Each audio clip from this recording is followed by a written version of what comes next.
He knows all of them.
Madison County voted out there. So how many people probably about 9.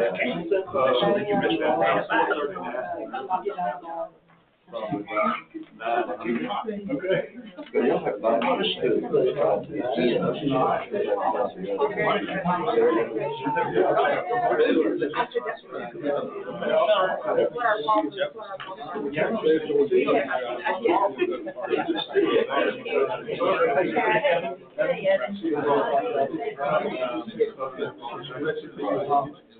yeah, there's but you know,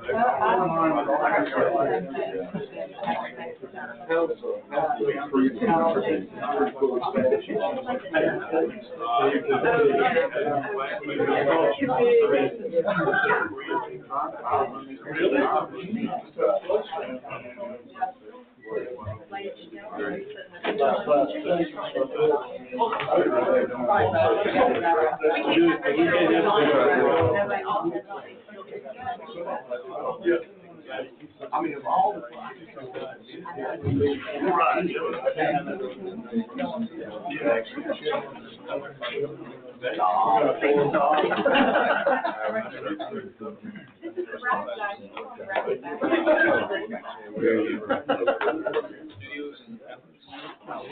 you're making a mistake a little bit, right? That I'm too wide to fit between y'all. Don't take that however you want. Kind of cool. Either. Caterpillar thing? I did. I responded. I responded to that today. Right. I'd like to welcome everybody to the Madison County Board of Commissioners regular business meeting agenda for August 25th, 2025 at 6 p.m. Please stand for the pledge. Pledge allegiance to the flag of the United States of America and to the republic for which it stands, one nation, under God, indivisible, with liberty and justice for all. Thank you. Please be seated. Gentlemen, before you have the minutes from July 28th, 2025 regular business meeting, minutes from August 4th, agenda setting work session, August 11th, 2025 budget work session, August 15th, budget work session, August 18th, millage rate public hearing, August 22nd, 2025 millage rate public hearing, August 22nd, 2025 budget work session. Gentlemen, if you see no discrepancies in those, I will entertain a motion. For the minutes be approved as presented. A motion by Commissioner Chandler. Second by Commissioner Adams. Any discussion, gentlemen? Hearing none. Commissioner Adams? Yes. Yes. Yes. Yes. All right, thanks, gentlemen. Business involving guest groups, multiple visitors. First off is Advantage Behavioral Health System, 2026 budget request. Mr. Evan Mills. Mr. Evan Mills. Good evening, everyone. I wanted to, I just wanted to thank you guys for your time and consideration, with what I'm about to present. I know that we were scheduled earlier, and Mr. had a crisis come in, and I called, I called Susan, I called Christina. I was like, oh my God, I'm so sorry. What in the world? And I just imagined you guys at their Advantage, where's Advantage? They didn't even bother to show up, so I apologize. I'm really sorry. So, but I do want to thank you for your time. And with that, I brought gifts. So they're the paper kind of gifts, but you know, they are handouts to, can I step? Sure, absolutely. Okay. And I'm going to follow a little bit of an order that's sort of associated with each of these materials here.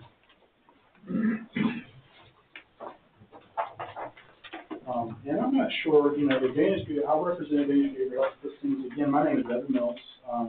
I currently serve as the VP of Development and Community Relations. I've been working with Advantage for, since 2012. I'm not sure how much you guys know about Advantage Behavioral Health Systems, but the short and skinny of it is basically we are a safety net provider for individuals with behavioral health, developmental disabilities, substance use disorders. We're based in Athens County, but we serve the 10-county region of Northeast Georgia. And when I say safety net provider, basically what I mean by that is that we serve individuals that typically fall below poverty guidelines, have no insurance or uninsured, have severe persistent mental illness, co-occurring substance use disorders or developmental disabilities. And to that point, the individuals that we serve, being a safety net provider again, is these individuals come to us with a lot more than just their mental illness. They come to us with a variety of issues that, you know, regarding employment, low education, all kinds of social, family barriers, transportation barriers, child care needs, all of those things that basically encompass us and get us to a point where, as a safety net provider, we need to not just provide behavioral health services to them. So what I'm asking of you guys is basically not to think of us as, oh, they're the mental health provider. We are a provider of services to individuals with behavioral health systems, and there's a subtle difference there. What that means is basically we are out there meeting the needs of the individuals as they come to us. They may happen to have a severe diagnosis of, you know, schizophrenia, bipolar disorder. They may be addicted to crack, cocaine, opioids, whatever it might be. They also have a lot of other issues that we get to work with them and develop them and get them back into the community, reintegrate in the community, turn into even better citizens, more productive citizens in that way. Like I said, we're based in Athens County. We have sites across the 10-county region of Northeast Georgia, Madison County being one of them. We do have a site called Fine Finish that serves individuals with developmental disabilities in Madison County. We used to have a clinic in Madison County years and years ago, but that was before my time, so some of you guys might be familiar with that and could educate me on that. But to that point, what I wanted to convey to you guys is, and you see that little graphic down at the bottom of this sort of rainbow. I can't take credit for this because I'm not a graphic designer, but if you could sort of picture the individual, these are all of the services that we do provide. And this includes residents of Madison County. Every year we serve between 9,000 and 10,000 individuals. We're offering between 300 and 500,000 service encounters across our spectrum of services. That includes the residents of Madison County. However, it might not be provided within Madison County. A lot of the Madison County residents do come to our facilities if that's in Athens, Clark, or even some of the neighboring counties, depending on what the need is. But those services, range from outpatient to crisis response to short-term, medium-term, long-term residential treatment, employment assistance, child care support, day services, day programs, group counseling, individual counseling, case management, bottom line engagement, rapport building, trust building, and finding out what it is that that individual coming to us wants to do, how to get past whatever issues they're providing to us. So this is sort of an overview of that front page of who we are and what we do. And then you sort of, on the back page, it gives an additional overview of, kind of what makes us different. And one of the things I wanted to celebrate with you guys as far as what Advantage, and what I've seen Advantage do, we are a partner. One of the things that we've discovered is that there is not one single organization out there that can meet all the needs of the individuals that we serve. And we are certainly not that. What we have to do, what we need to do, even as a community, is we partner with the other folks who are good at doing what they do. And we figure out how to mix and mesh our services and our engagement activities with them. It's churches, it's just, local corrections offices, it's police enforcement, first responders. We've got formal memorandums of understanding with local courts to do treatment accountability courts. We work with local community providers, local homeless shelters, recovery-centered organizations, whatever that might be, wherever the need is and wherever the social support structure is within the different counties we serve. We are one of 22 CSBs, what they call CSBs. I'm just going to call it the Safety Net Provider for ease, that are designated across the state of Georgia. And one of the things that they like to say in that group is that you meet one CSB, you meet one CSB. We're all a little bit different.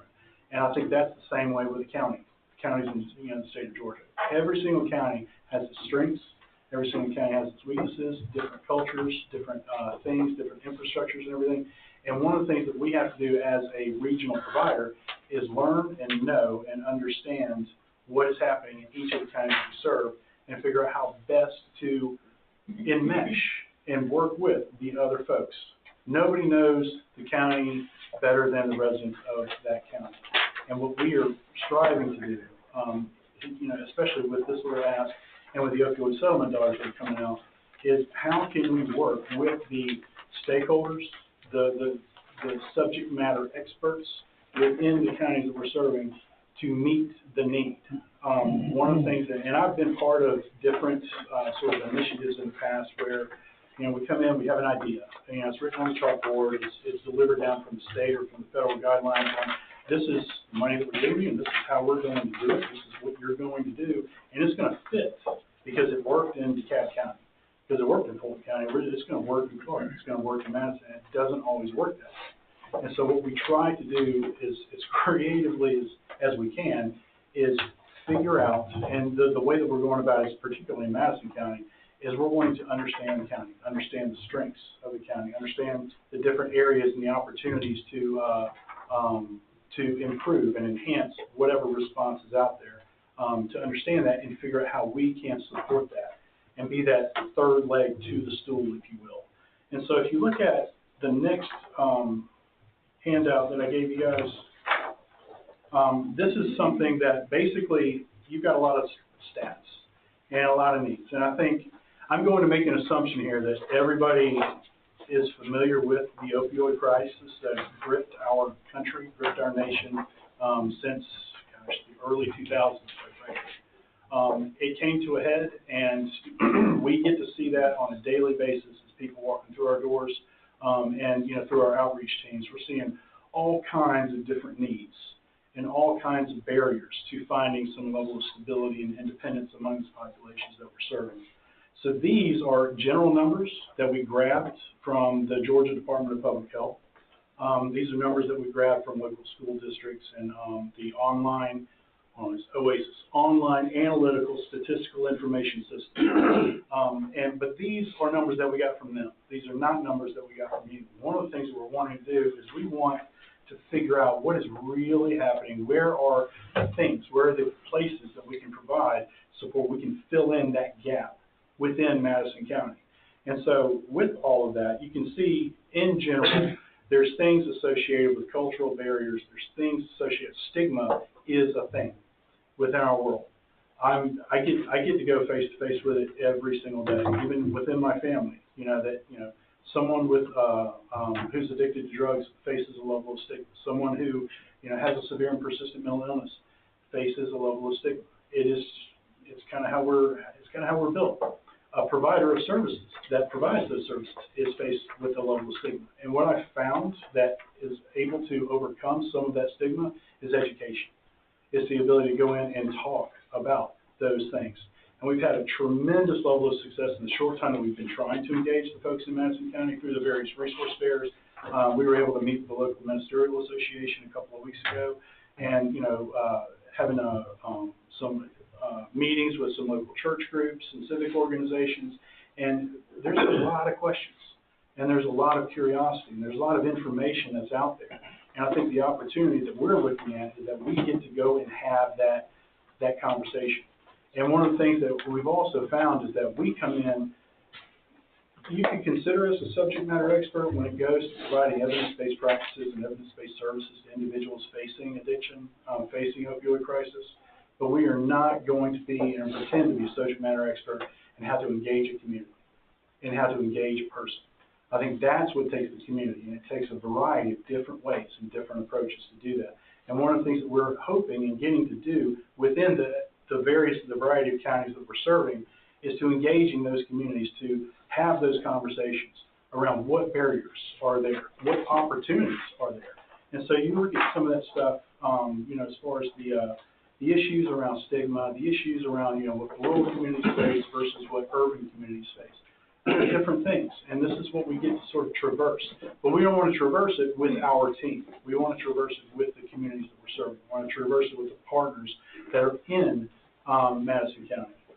And one of the things I wanted to point out too, just in our brief time working through this, we've been able to hook up with the Family Connections, MedLink, Georgia, the Danielsville Baptist Church, Reboot Madison is moving in to Madison County, Danielsville Methodist Church, Riverside Baptist Church. There's a lot of recovery groups, the Rotary Club. We're working with a variety of different types of organizations to learn what their populations are like, what barriers that they've seen, what successes that they've seen, so that we can look at that and strategically and thoughtfully, purposefully reach out and figure out how we can address the problem. Because I come from a background of providing services to individuals experiencing homelessness. And regardless of which area and the way that you want to attack it, the issue, everybody has the same goal. We want homelessness to disappear, just like drugs. We want drugs to disappear. There's a variety of different ways to do it, though. Because, there's a saying within the recovery community, there's many pathways to recovery. And I wholeheartedly agree with that. And I think it's, one individual, can find sobriety through AA or NA. Another individual finds sobriety through the church. Another individual finds sobriety through the correction system, through jail. Sometimes they just find it through counseling. And it's having those different, sometimes they need it, with the medication-assisted treatment programs and processes that we've been able to implement. So, all that being said, I think, our goal here is to figure out how we can best engage the community with the support of the commissioners, with the support of the local first responders, support of the local law enforcement, and strategically talk about how we are doing, what is working well, and what could be better in that way. And one of the things that I wanted to end, at least as part of it, and I'll open it up to questions, is the idea around this mobile unit. This is the last piece here. We were able to request funds from the state opioid, Georgia State Opioid Trust Program, where they allowed us to purchase this mobile RV unit that we're going to be doing a bit of outreach into the rural communities strategically. What the last thing we want to do is just pull up somewhere in some random neighborhood or some random parking lot and say, hey, we're here, you're welcome. The last thing that we want to do, what we want to do is to talk with, and we've already been having those conversations with a lot of the partners out there, is what is it that you guys need? Where are the individuals that you guys are seeing? Having a really good conversations, particularly with first responders that are seeing a lot of these issues with all these overdose deaths. see how we might be able to engage the community strategically and have these conversations. And then even mixing in with the local faith organizations and the churches and their outreach programs. Because the last thing we want to do is reinvent the wheel. But I think if we can add a spoke to that wheel, to strengthen that net a little bit stronger and really provide a level of engagement and outreach so that we can build up a level of trust and rapport with the individuals that we're trying to serve to get them in. And I don't want to sit here and pretend that you guys know everything about addiction and addiction treatment and everything, but I can tell you from my own personal experience, nobody gets it right the first time. These individuals that are struggling with opioid addiction and they're struggling with trying to figure out a way to get over that hump or address that issue, a lot of times they make mistakes. A lot of the times they do have setbacks, relapses, however you want to term it. What we do as an organization is offer them second chances, third chances, fourth chances. We are that kind of an agency. Because what we have found is that if we can provide a consistent level of engagement to these individuals, we can build a level of trust and build a level of rapport. And, there's another saying that I'm going, recovery does not necessarily equal abstinence. What it does equal, though, is connection. And when we're able to get someone to break down those barriers and be honest with themselves and then be honest with us, then we can have a meaningful conversation as to what it is that's really going on with that individual's life. And we see that we get to see that every single day in our outreach programs, in our clinic-based programs, and we intend to see that within the mobile RV outreach team that we're doing and working with the first responders and the local school districts, as well as the churches and the faith organizations and the other recovery center organizations. So we're doing this in a way that's, what we feel is strategic and thoughtful, somewhat slow but purposeful, because we don't want to come in and do something that's not doing anybody any good. Ultimately, our goal here is to make the community a better place and to get these individuals into a place where they feel they can be productive again, they can be healthy again, they can be themselves again. So with that, I'll open it up to any questions that you guys might have, and I'll do my best to answer what I can. First off, thank you very much for the presentation tonight. We greatly appreciate that. The quick reference of education on the topic, we really appreciate that also. And congratulations on the mobile unit. I know y'all been working on that for a while. There's a couple of young ladies that keeps me updated on when it's coming and when it was being built and when it's supposed to ship. So good job. And again, thank you. And to have those partners on board right there, I think it's good for us to be able to see all those. I think Reboot is open now. Maybe about a month, 2-3 weeks, something like that. They've been open, so looking for that positivity to come into the county. So thank you for what you do, gentlemen. Any questions? Are y'all operating the mobile unit in the other community? We're looking to expand it to Jackson, Walton, Morgan, and Greene. No, not right now. Not right now. Actually, right now we're not operating anywhere. And Todd kind of referenced, we were able to purchase it. Now we got to remodel it and we got to revamp it because it's an RV we purchased. Now we got to get it to a place that's can be open where we'll have a sort of an exam room, a place where people will be able to get their health checked and everything, and in that kind of space. And that's going to be a couple of months, maybe 3 to 6 months right now. It's down in Florida at a place that specializes in that kind of stuff. So that's what the state money has allowed us to pay for, is the purchase and then the remodel. So we're hoping to get that stuff started later this calendar year. Yes, sir. Have some statistics on how many Madison County citizens utilize the services We average 500 annually. Yeah, 500 annually. And what we're hoping, because, one, we don't have a clinic, or a behavioral health clinic. I think we serve out of the IDD clinic, somewhere between, I want to say it averages around 30 individuals with developmental disabilities that come out of the Fine Finish clinic. And those are individuals that we get to work with 24/7, every day of the year. There was another gentleman that was in here the other day speaking with ESP. Yes. Do you all correspond with that group also? We do. I'm very familiar with ESP. They got a tremendous program over there. We do work with them. Their specialty and their focus was largely youth with developmental disabilities, and we tend to work with adults there, which is helpful because we're communicating, and obviously there's some transitions and everything there, but they got a tremendous program.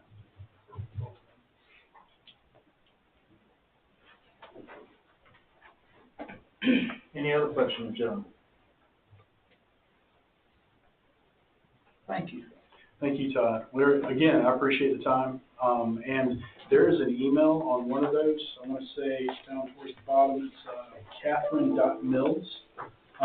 She is, full disclosure, she is my better half, and clearly my better half. But she is the one that's heading this whole thing up. If there's any follow-up questions you guys have in regards to what our intentions are and where our progress is, I know we're keeping Todd in the loop on the progress and everything, but please feel free to reach out with any additional questions. Yeah, Catherine, give her your email. She will keep you updated. It's a fact.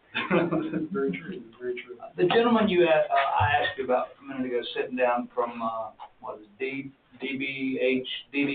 Kevin Tanner. Kevin Tanner. Yeah, he's the commissioner. Thank you.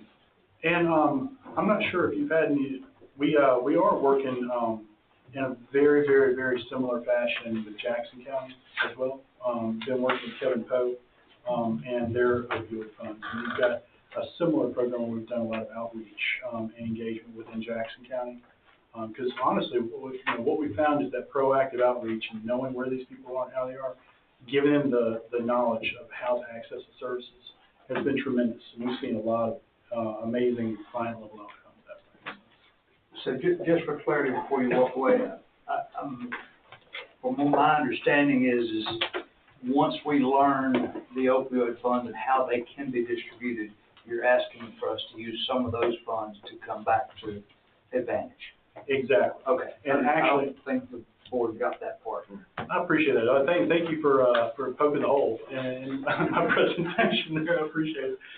That's exactly. We're requesting $50,000. That RV clinic, the budget that we're requesting for those opioid level funds will basically go to a percentage of a salary expense for a peer level case manager, care coordinator person, as well as ongoing maintenance of that vehicle, particularly the insurance, because that was, quite frankly, a little bit of an oversight in the initial application, that we didn't realize that the insurance for that vehicle was going to be as expensive as it was. Mm-hmm. And then some additional sort of marketing, community education type materials, things like that. But a big part of that request is manpower associated with providing community education, community engagement pieces. So just to update the board, also, speaking to Kevin Tanner last week, when we keep referencing opioid funds, and turns out there's two pots of funds. There was an opioid settlement, and then there was an opioid grant. And the opioid grant money came with defined guardrails for uses. The opioid settlement in which we received did not come with defined guardrails of usage. And there's where the problem has been for Madison County. Obviously, we have opioid funds. We're still awaiting, trying to find out how to disperse those funds. So far, all we know is literature. As I was talking to you a minute ago about, I hate to say it again, but they didn't hear that. Right now, it's literature, educational pamphlets, but unfortunately, fortunately, we've received so much funds that you can't buy but so much literature and so many pamphlets. Sure. We're trying to expand those, trying to find somebody that can expand the guardrails for us so that we could potentially help you with these requests. And there's a lot of, just to be honest, there's not just Advantage. Several other has approached us and said, hey, can you help us out? Absolutely. And I'm going to tell you, probably so, once we find out the rules. Mm-hmm. And I'm a little astonished that it's probably close to, Mike, you may know the number better than me, but in that settlement, it was probably close to $1 billion total, hundreds of millions of dollars that all these counties received all over the state. And it's several different settlements, but they all use the same very vague list of guidelines of what Christina's been wrestling with. That's probably more than any other. I'd say as council, if you or your organization have any insights or information on those settlement guidelines, I would certainly, I think Christine and Todd would love to hear it. Okay. I can definitely follow up with you on that, because we're actually in conversations with the other counties. You know, like I said, we serve the 10-county region in North Florida. So, you know, and all the counties got these funds, and I have heard the same. Everybody's sitting on it. Everybody's just trying to figure out, we're not really sure, you know, what to do with them. We're actually meeting with a county manager for Clark County in a couple of weeks to discuss that piece. And I share your concern. I've been in situations where I've received government funding without a clear picture, and we've spent it, and all of a sudden they come back and they're like, what did you do? We didn't mean for you to do with this. Kay Manning is who I was speaking with at the Alcohol and Drug Council. Okay.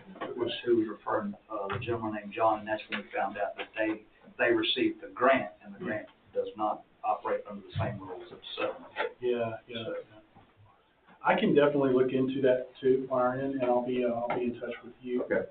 And You guys have share excellent some legal more counsel. information. Daniel's a good friend. He is amazing. Daniel is amazing. We talk to him almost every day. Yeah. Well, that's who I was referencing a minute ago, Daniel Haygood. Yeah.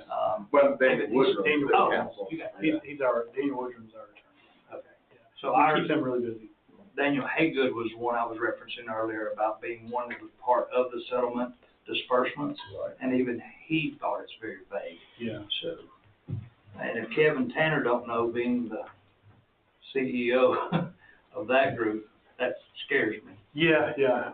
Well, I'll tell you, and I think, you know, what I found is, you know, partnerships and, you know, any one organization is never going to answer all of these things. I think there are some really strong organizations that are involved within Madison County. We're partnering with several of them, and I think we can, you know, once we've got to get this stuff figured out, we could probably come up with something that's really,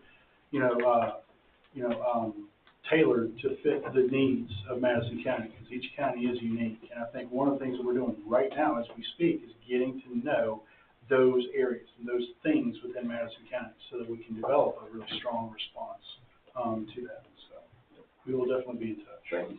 Thank you, sir. Thank you, Todd. Todd Brady. 10th Judicial Administrator District, T.J. Bement. Good to see you again, sir. Good to see you, sir. Thank you all for having me. If I may indulge you all with a little bit of background, I won't go too much in depth. Hello, good evening, everybody. My name is T.J. Bement. I'm the District Court Administrator for the 10th Judicial District. I work for Superior Court. I'm one of the few state employees within the Superior Court system, along with your Superior Court judges here and their judicial assistants. My goal is and role is to support them in the background on a number of things. So I've got 7 circuits in sort of northeast part of the state, basically from here to the Carolina border, and then over to Athens, where I'm based out of. We had a unique opportunity a couple of years ago to apply for some funding.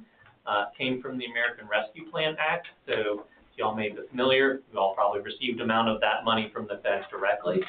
The state also received a large fund of money from the feds as part of the Rescue Plan Act. It was about $4 billion. The then Chief Justice at the time, Michael Boggs, came to an agreement with the governor to provide a portion of those funds over to the judicial branch. We received $96 million of that $4 billion.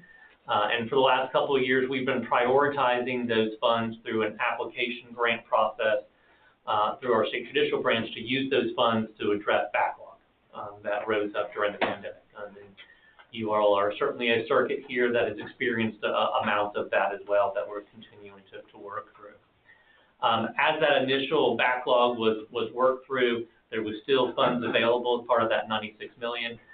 With agreement with the Governor's Office of Planning and Budget, they allowed us to sort of redirect some of those funds within the overall scope and allowed us to apply for some funds to be used for improvements in our local courthouses, namely audiovisual improvements in our courtrooms, so that in the event that a future pandemic hits us, we hope it does not, that our courtrooms will have the latest and greatest technology to be able to continue to do everything from virtual hearings to remote hearings and being able to record hearings and everything in between.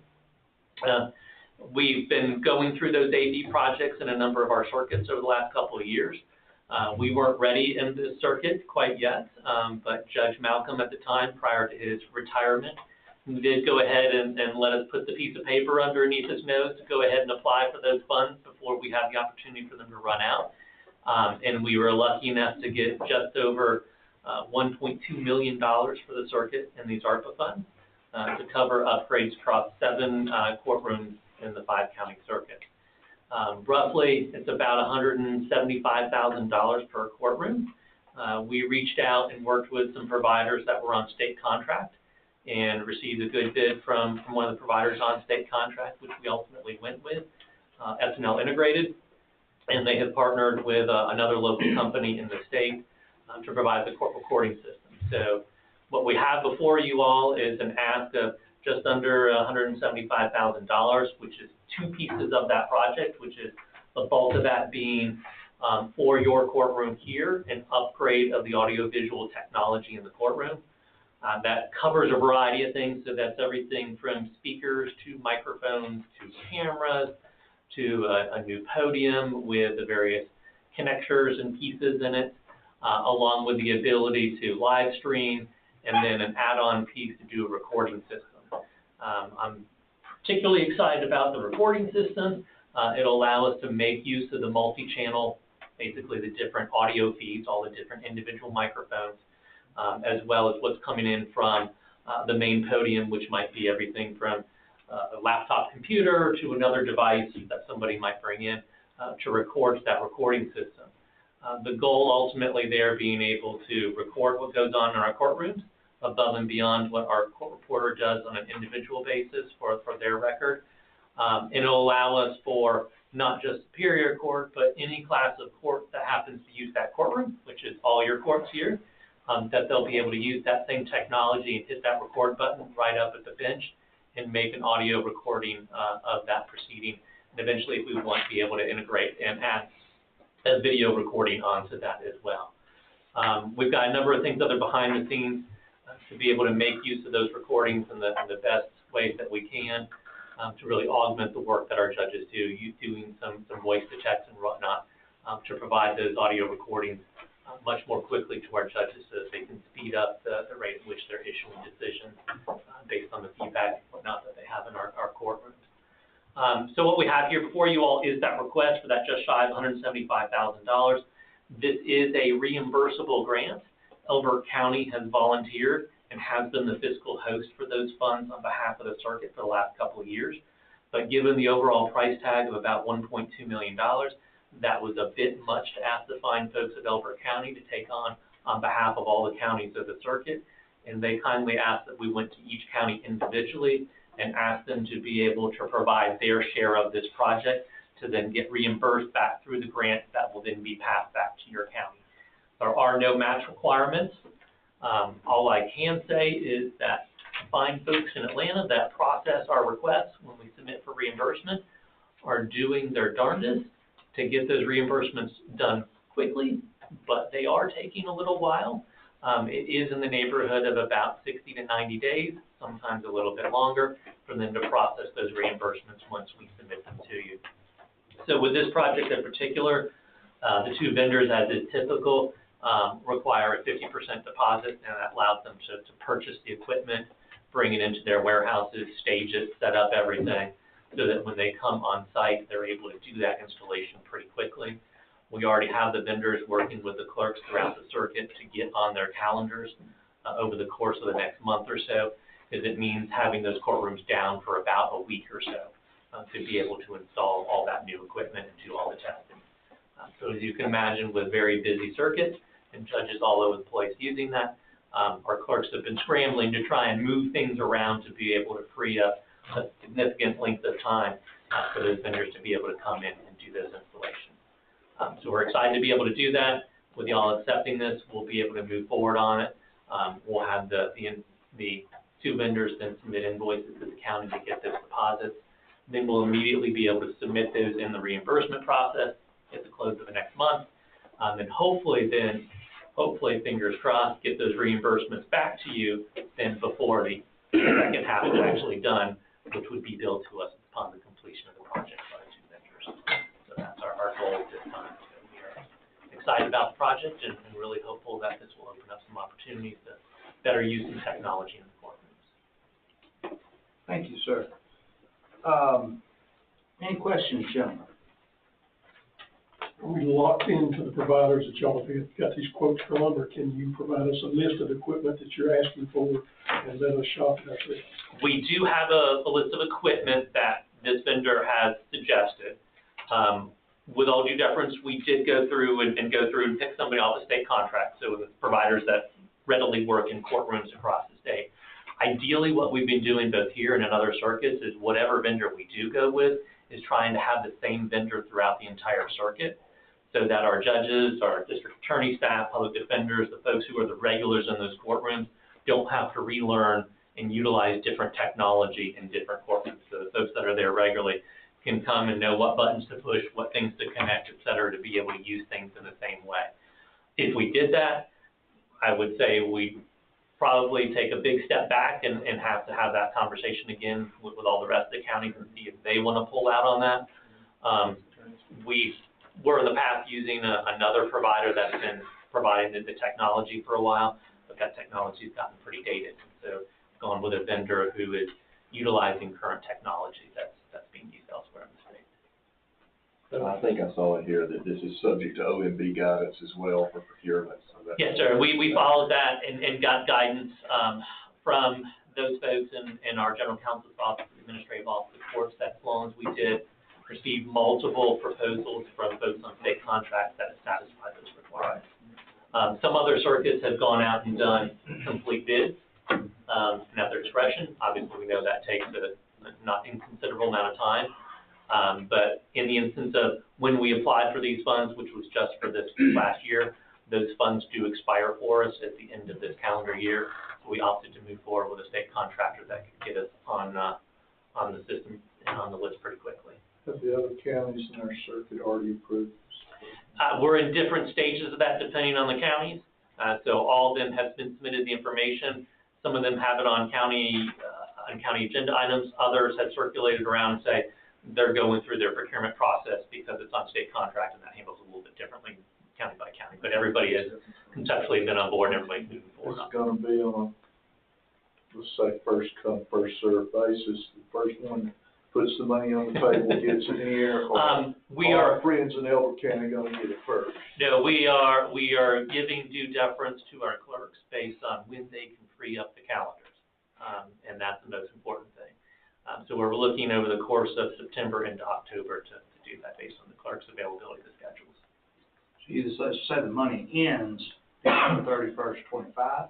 Under the current grant, the other overall ARPA funds extend through 26, through December 31st of 26, but the time period grant application that we're under right now, those funds through our state administrative office will expire as of December. So hypothetically, if this board approves this, when would be the start date?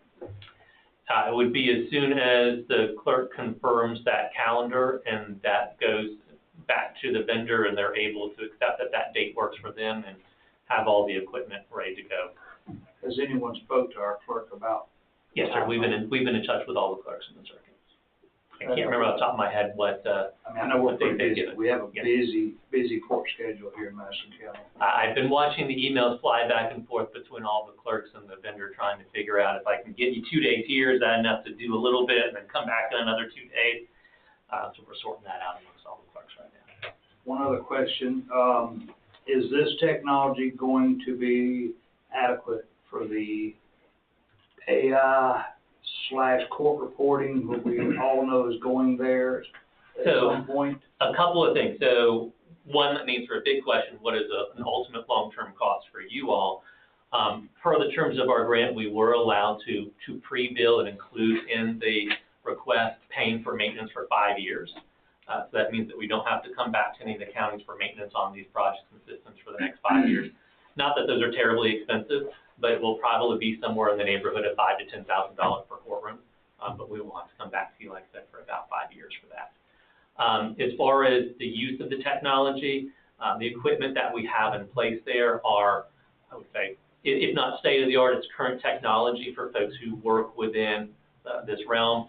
It's basically, for lack of a better term, it's a digital signal processor. It's a box that's going to be in a rack in, you know, in the corner of the room or outside the main courthouse that everything connects into. And those digital signal processors, much like computers, are able to be updated with their firmware and their software. The system that we're using is largely called Wolf Vision. It's a German product.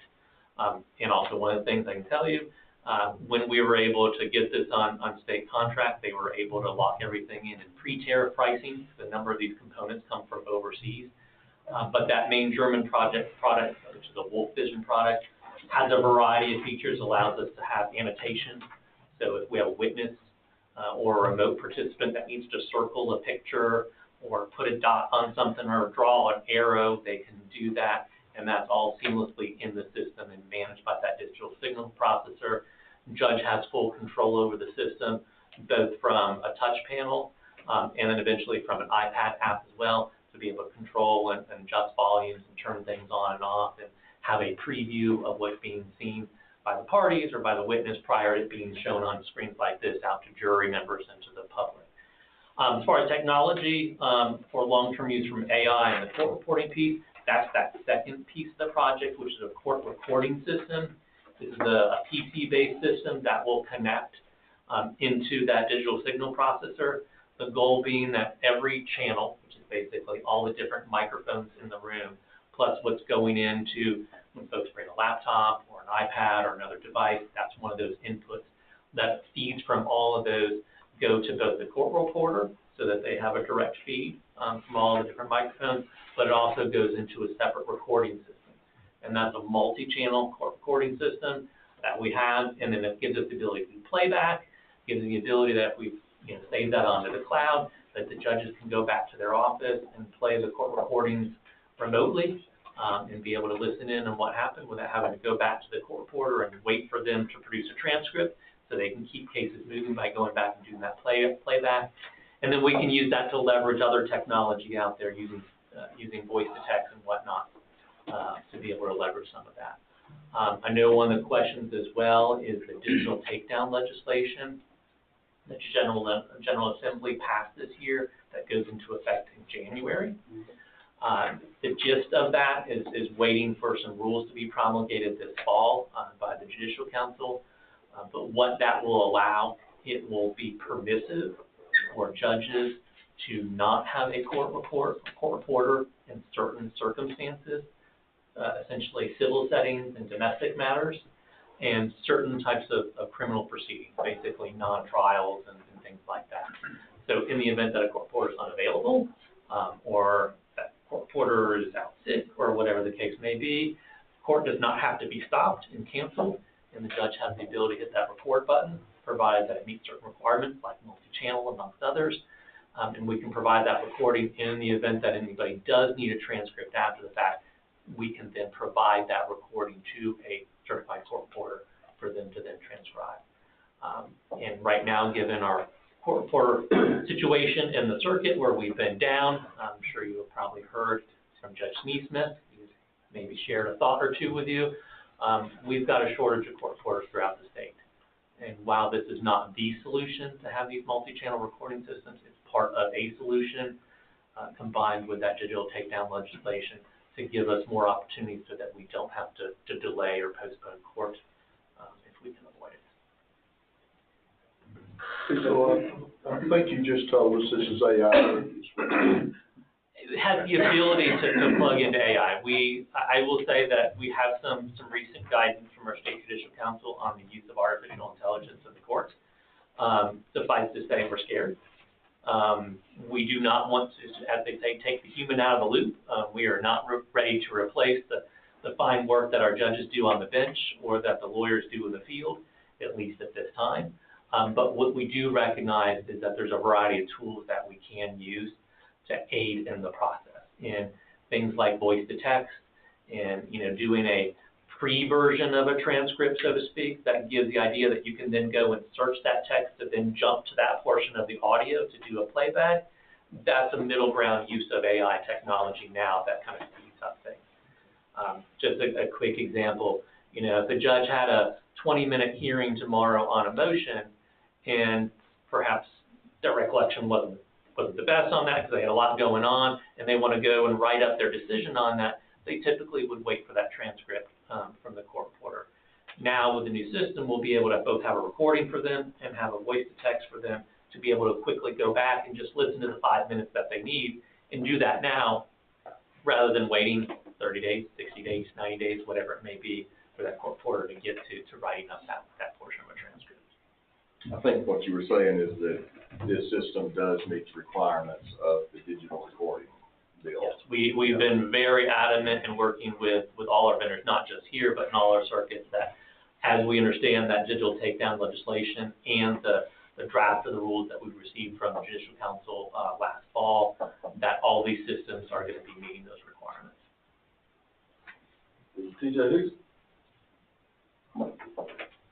who's managing this contract? Is it our contract and we're paying for it and get the reimbursement from the state? So, just like, I don't have a problem with the state contract vendors, that's perfectly fine, we've used that in the past, but, I guess my question is like, who's managing the effort, besides just is the courthouse open, who's gonna oversee it, who's gonna manage it? Is the liability on us if somebody comes in and falls off a ladder? Where's the practical side of this? Good question, sir. So right now, for purposes of installation, my office is helping provide that guidance to our judges to get everything installed.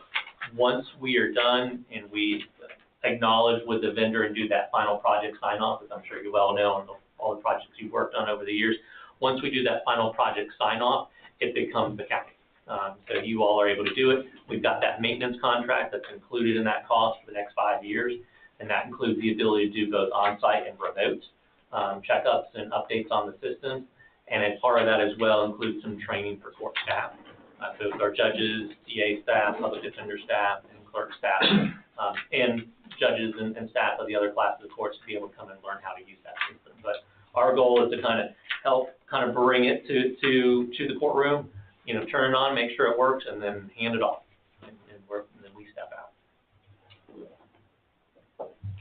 Commissioner Kirk? Commissioner? Just want to make sure I'm understanding this. This is a dollar amount that's going to be for this courthouse. This is all designated from existing grants. Yes, sir. It will require us to pay it up front, but we'll be 100%. Yes, sir. On the dollar amount that we have here, I assume through the circuit, this is prorated on the number of cases that our court generates.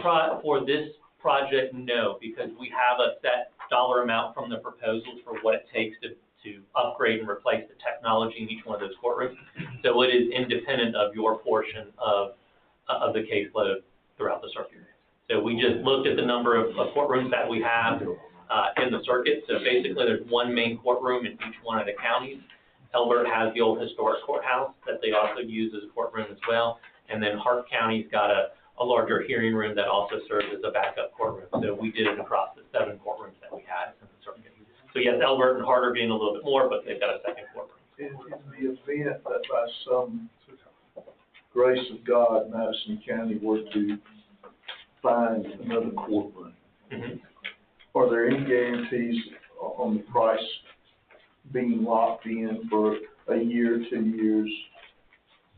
I cannot speak on behalf of any of the vendors, given what we've heard from them on the change in products that are coming from overseas right now. I do know that because we were selecting them on state contracts, they locked it in at the contract prices at that point. So I do know they have gone up a little bit. I'm sure that's something that we could circle back to the vendors, depending on the timing. I mean, if it's 5 years from now, that might be a different scenario. Might be better or worse, who knows, as far as what the cost of components are. But we can certainly approach the vendors on those costs if you all did identify a second location. We are also, I don't want to say hopeful, but there may be a last round of funding that comes this fall. That would be in effect come January. And if we do have some additional courtrooms or spaces, we might be able to make that request. We don't know if the administrative office of courts will open up those funds into what types of functions. Not necessarily related to this, but your conversation there, we continue to get whispers of maybe need for additional courtroom space, hopefully to address the backlog. What are y'all doing to consider creative opportunities other than counties spending money to create additional court space? And y'all consider double shifting? There's a lot of things that can be done other than just having us build new courtrooms. Right. I certainly acknowledge that that is a concern. My general thought is, as much as we may need to double shift that, if we had that need, it comes down to more of a staffing issue. We don't. Staffing probably in a particularly short period of time to solve this issue would be cheaper than us building a courthouse. For sure. And that's not to say that we can't do additional court settings, and I like my saying hearings and whatnot after hours at 5 o'clock or 6 o'clock or whatnot. Plenty of traffic courts and municipal courts and stuff have evening court programs, so that's certainly something we can look at. We do also have the ability on occasion for our judges to do remote and hybrid hearings, so they can already now do a remote proceeding from their office over Zoom or WebEx with licenses that we provide from the state, and that does not necessitate them being in a courtroom. And the state rules have been adjusted over the last few years to allow for that ability to do that. Now, are they going to do a trial from their office? Probably not, but they can do status checks and quick hearings and motion reviews and things like that with parties remotely as it is right now, not utilizing courtrooms. One last question, Yes, sir. Mr. Grant. The current status of the ARPA funds, Mm-hmm. do we have an update on that?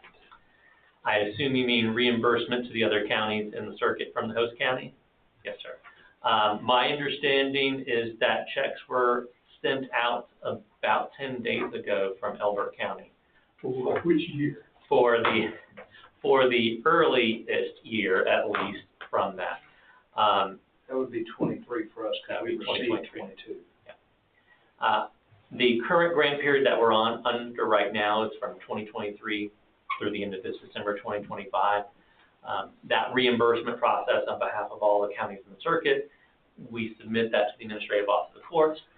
When they approve that, those funds come back to Elbert County as the fiscal host. Elbert County has been in receipt of the vast majority of those funds for a bit now, and we have reconciled those on our end to the best of our ability, I think as close as we could down to the penny, and provided that to Elbert County, and they're going through their own audit process and making sure that everything lines up and then cutting those checks back to the other counties.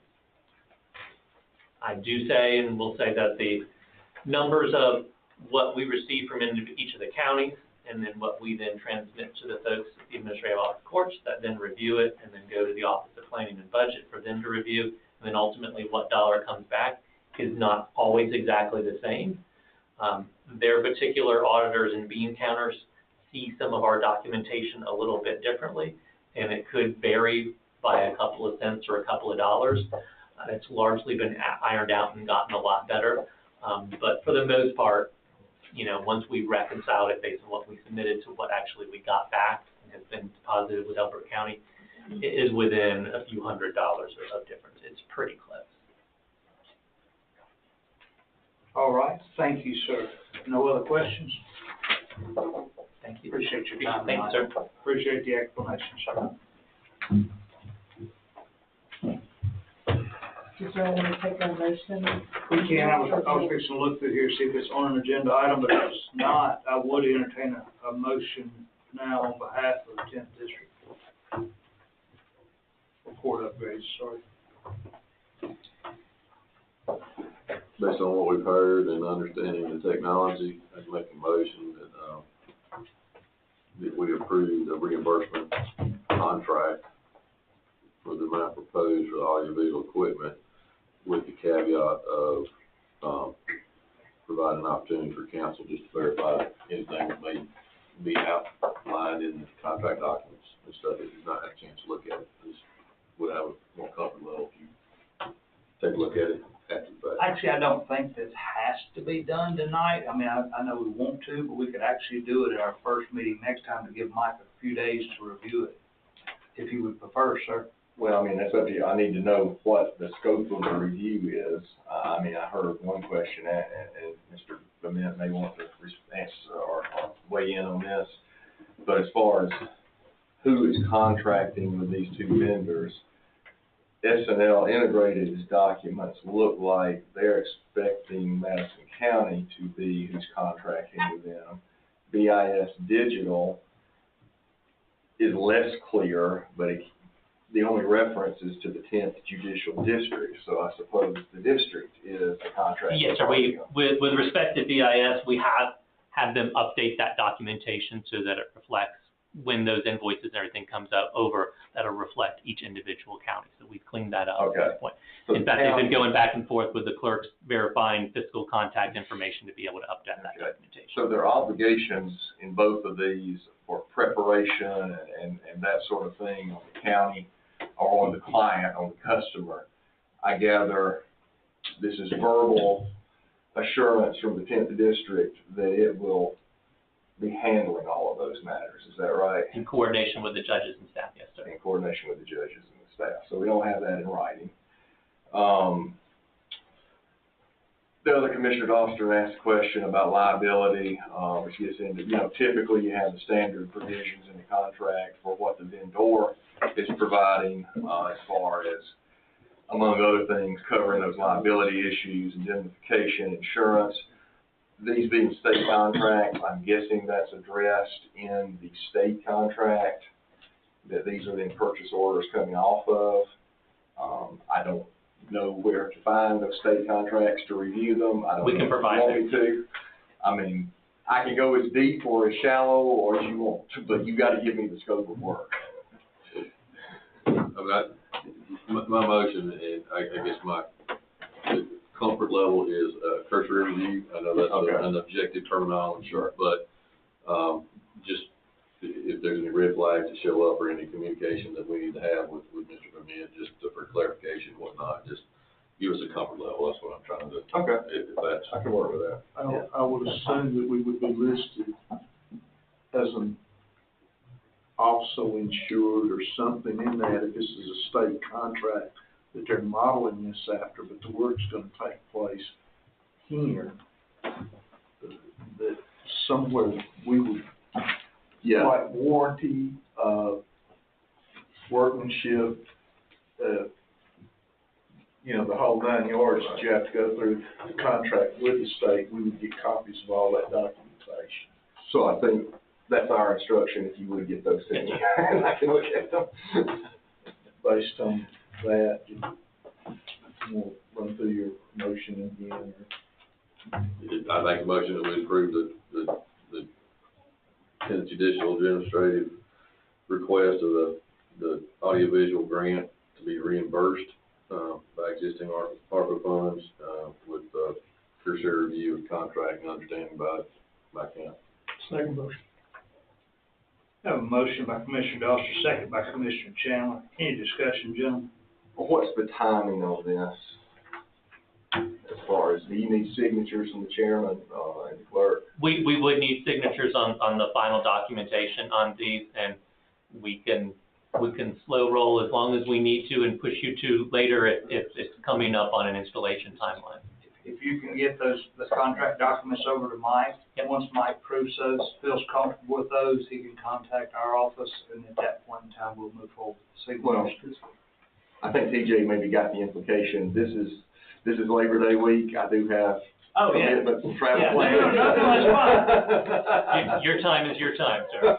I said, once you have time to approve those. All right, I have a motion and a second, no other discussion. Commissioner Chandler? Yes. Yes. Thank you, gentlemen. Thank you, Mr. Benny. District Attorney's Office 2026 budget request, Ms. Christy Cross, Victim Service Director at Northern Judicial Circuit.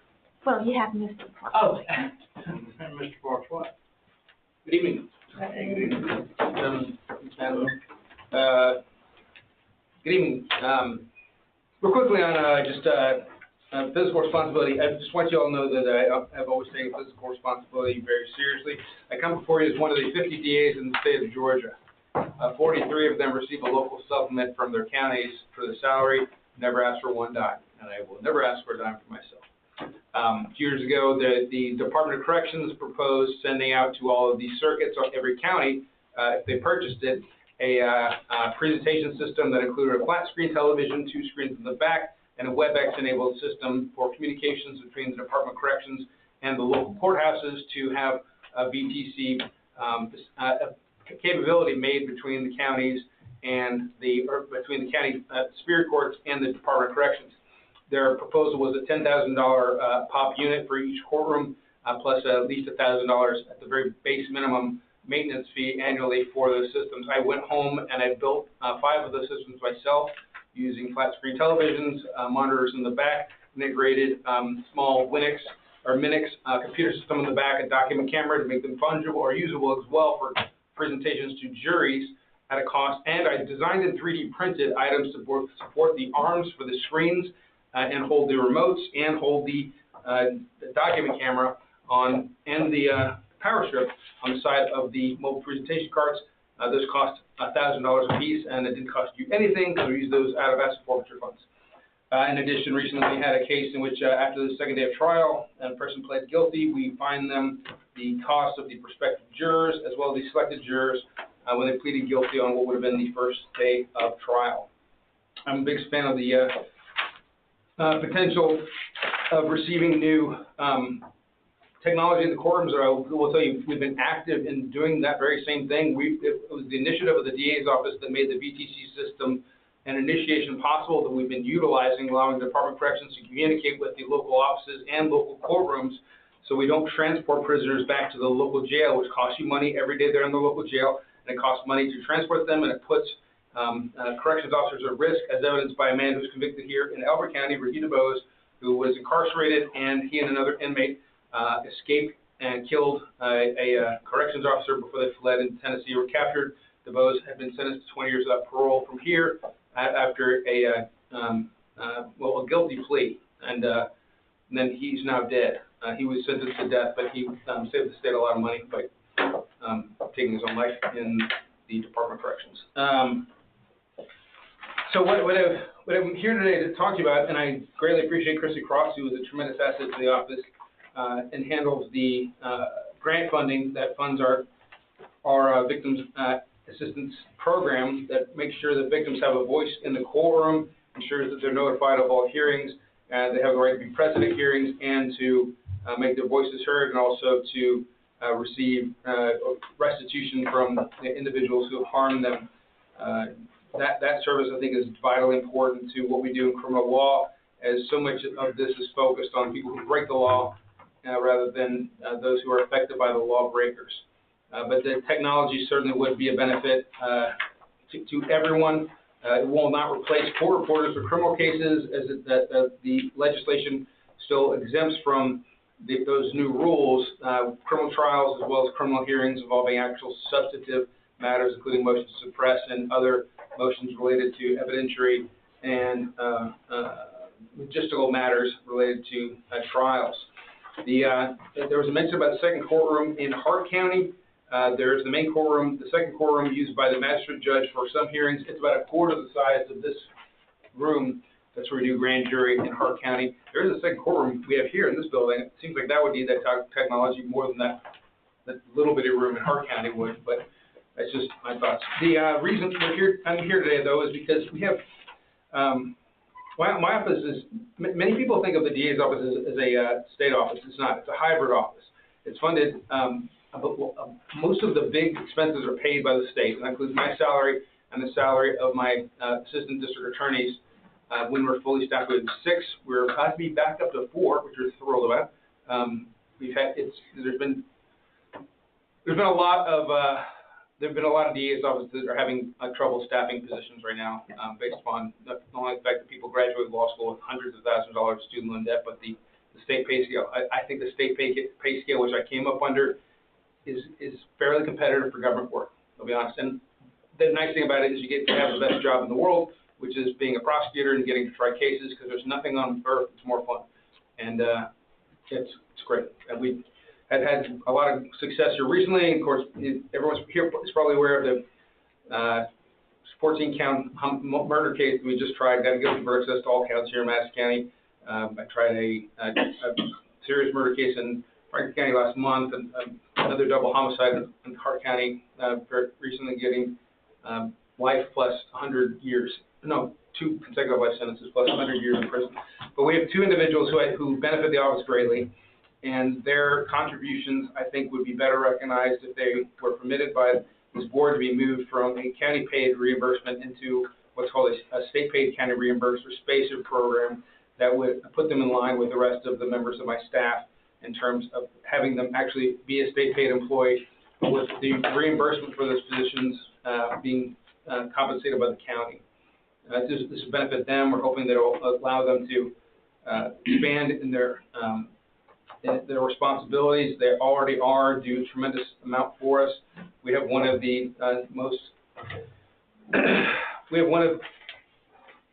the smallest DA's offices handling one of the biggest areas of the state.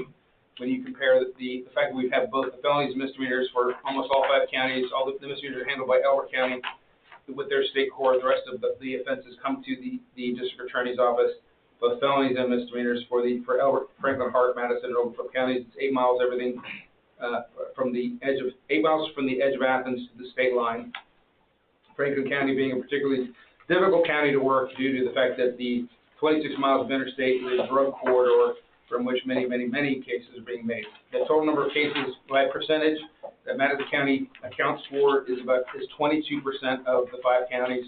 And 22% of the cases we received from the 5 counties in the last year at least have been cases that originated in Madison County. I'm grateful that my victim advocate, Ms. Cross, has drafted up the this is information covering the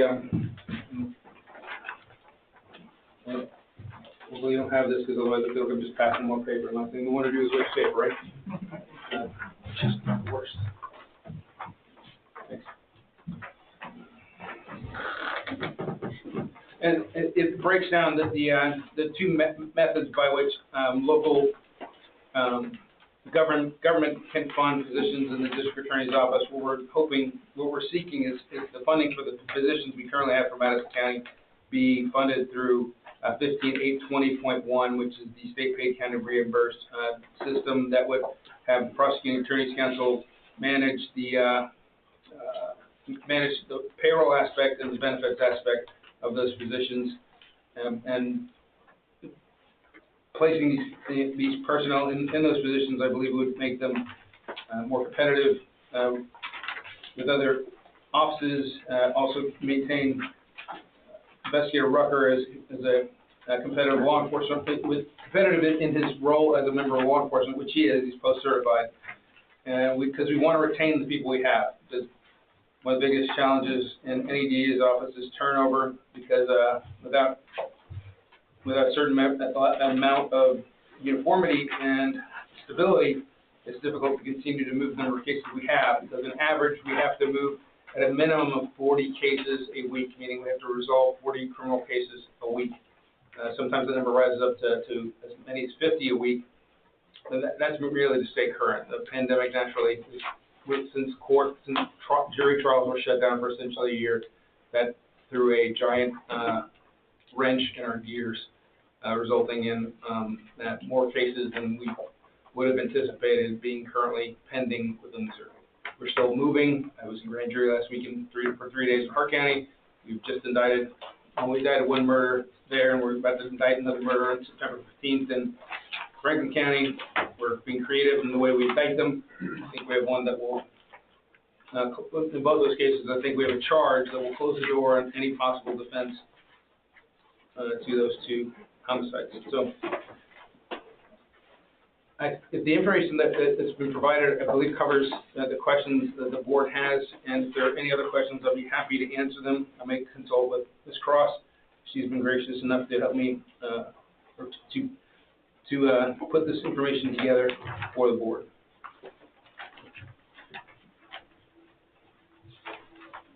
Just for clarity, is this for the 2 county employees, is what we're asking? Yes, that they remain in that those same positions they occupy, but that their positions go from being a county employee to a spacer employee, which is a state paid but county reimbursed position. Same position they're occupied by title, both administrative assistant and investigator, but we're requesting that they be, that the board consider and approve that they be allowed to be at the same, made the same as the other members of the DA's office, in the sense that we would then have all state paid individuals, even though the county would be reimbursed to those individuals. And those two individuals, so that the dollar amount of $85,811 is what it would take for those two individuals to come current, is that correct? So what I had submitted to Ms. Susan, I don't know, did they have that? Just the big sheet. Yeah. Well, But not that one, no. okay. So basically what I did was, and we have two employees that are county employees, and we're grateful for that the county pays for those employees that work in our office. But everybody else in our office is state paid, and the counties that do provide, they enter into a contract, which is through the Prosecuting Attorney's Council, it's the spacer contract. So the Prosecuting Attorney's Council invoices at the end of each month, and those counties pay back for those employees. They just reimburse. So they get state benefits, they get state retirement. The only county that hasn't done that so far is Madison County. Although I know that Madison County does it for other agencies that have state employees that are part of the contract, which is maybe like the health department and the public defender's office. So we're just asking that these employees get that same fairness, especially with the fact that it's so hard to retain employees now, and then we have these two in our office who do the same work that a lot of other state employees do in our office, but they're paid differently and they receive different benefits, and it's just not clean enough and it's not fair enough, and that's what we're asking for. And yes, it does seem like a substantial amount of money to begin with to get it started. Several years ago, we started the process. We talked to some commissioners about it. It wasn't a good time. You know, money was tight, and that's kind of what I put in the letter. I wasn't sure if I was going to actually, we were going to get a chance to speak, or if we were just going to commit something. I knew it was like a budget meeting, so I didn't know exactly how it would work out. But this sheet tells exactly what it is and how much it increases from our amount that we already received to pay for just the salaries that the employees receive from the county as county employees. So one of the things we run into in similar contracts as libraries, what we just discussed, as state employees, the state merit health program is about twice what it's comparable to, twice what it would pay that we pay for county. Our employees' health benefits cost us a little over $10,000 a year. The cost for a state employee is over $20,000. Yes, sir. That's why I said it's a substantial difference to move. Every employee that we have that we do this to, it costs us an additional $10,000 in change per year per employee. Yes, sir. Plus any difference in the salary. Yeah. But these two employees would remain under the county insurance policies. No. Oh, you did. No, what we're asking is to add them to a contract. So Hart County, for instance, and Oglethorpe County, they share an employee. They both pay in a portion for that employee. And so when we get the spacer contract, that with them, it basically lists out the employee's salary, all the benefits, everything that's broke down that a state employee would receive. They pay a portion of it. So I invoice them out from the PAC invoice, so they reimburse. Franklin County, they're on contract. Elbert County is on the contract, but where Elbert County reimburses, that money comes from our federal grant and from 5%. So what we can't, because our grant was put $149,000 last year, and we didn't end up getting to hire one position back, and that was for our victim service program. So we actually had to cover the difference of that with 5% money. But that's how Franklin County, Oglethorpe County, Hart County, and Elbert County pay back into the contract. And we're just asking for these two employees. And I do know it's a substantial amount because of the amount of benefits. But at the end of the day, it's fairness for these two employees because they work in the district attorney's office. They are doing comparable work to the other employees, and we are by the laws that are in there, you know, our salaries are based on how PAC sets that aside, based on the law, but they're not included in that. So their salaries are basically set by what you. So we got Hart, Overbrook, Franklin, Madison, help me. So Madison's not in the contract right now. No, but we're just trying to add it. it's a 5 count. But right now, Albert, Franklin, Hart, Madison, Oglebrook. Okay. So Hart and Overbrook share one employee, right? yes, sir. All right. What about Franklin County? Franklin County pays for one employee. One employee. Okay. And we have 2. Mhm. Okay. And then Overbrook County pays for 2, but those are paid by the federal grant and 5% money. And they oversee our grant and invoice. All right. Any questions, gentlemen? I'm gonna read over this, obviously. Any questions? This one is not specifically tied to this. I believe we brought this up last year in our budget hearings. The supplement from Madison County to the district attorney's office is a lump sum.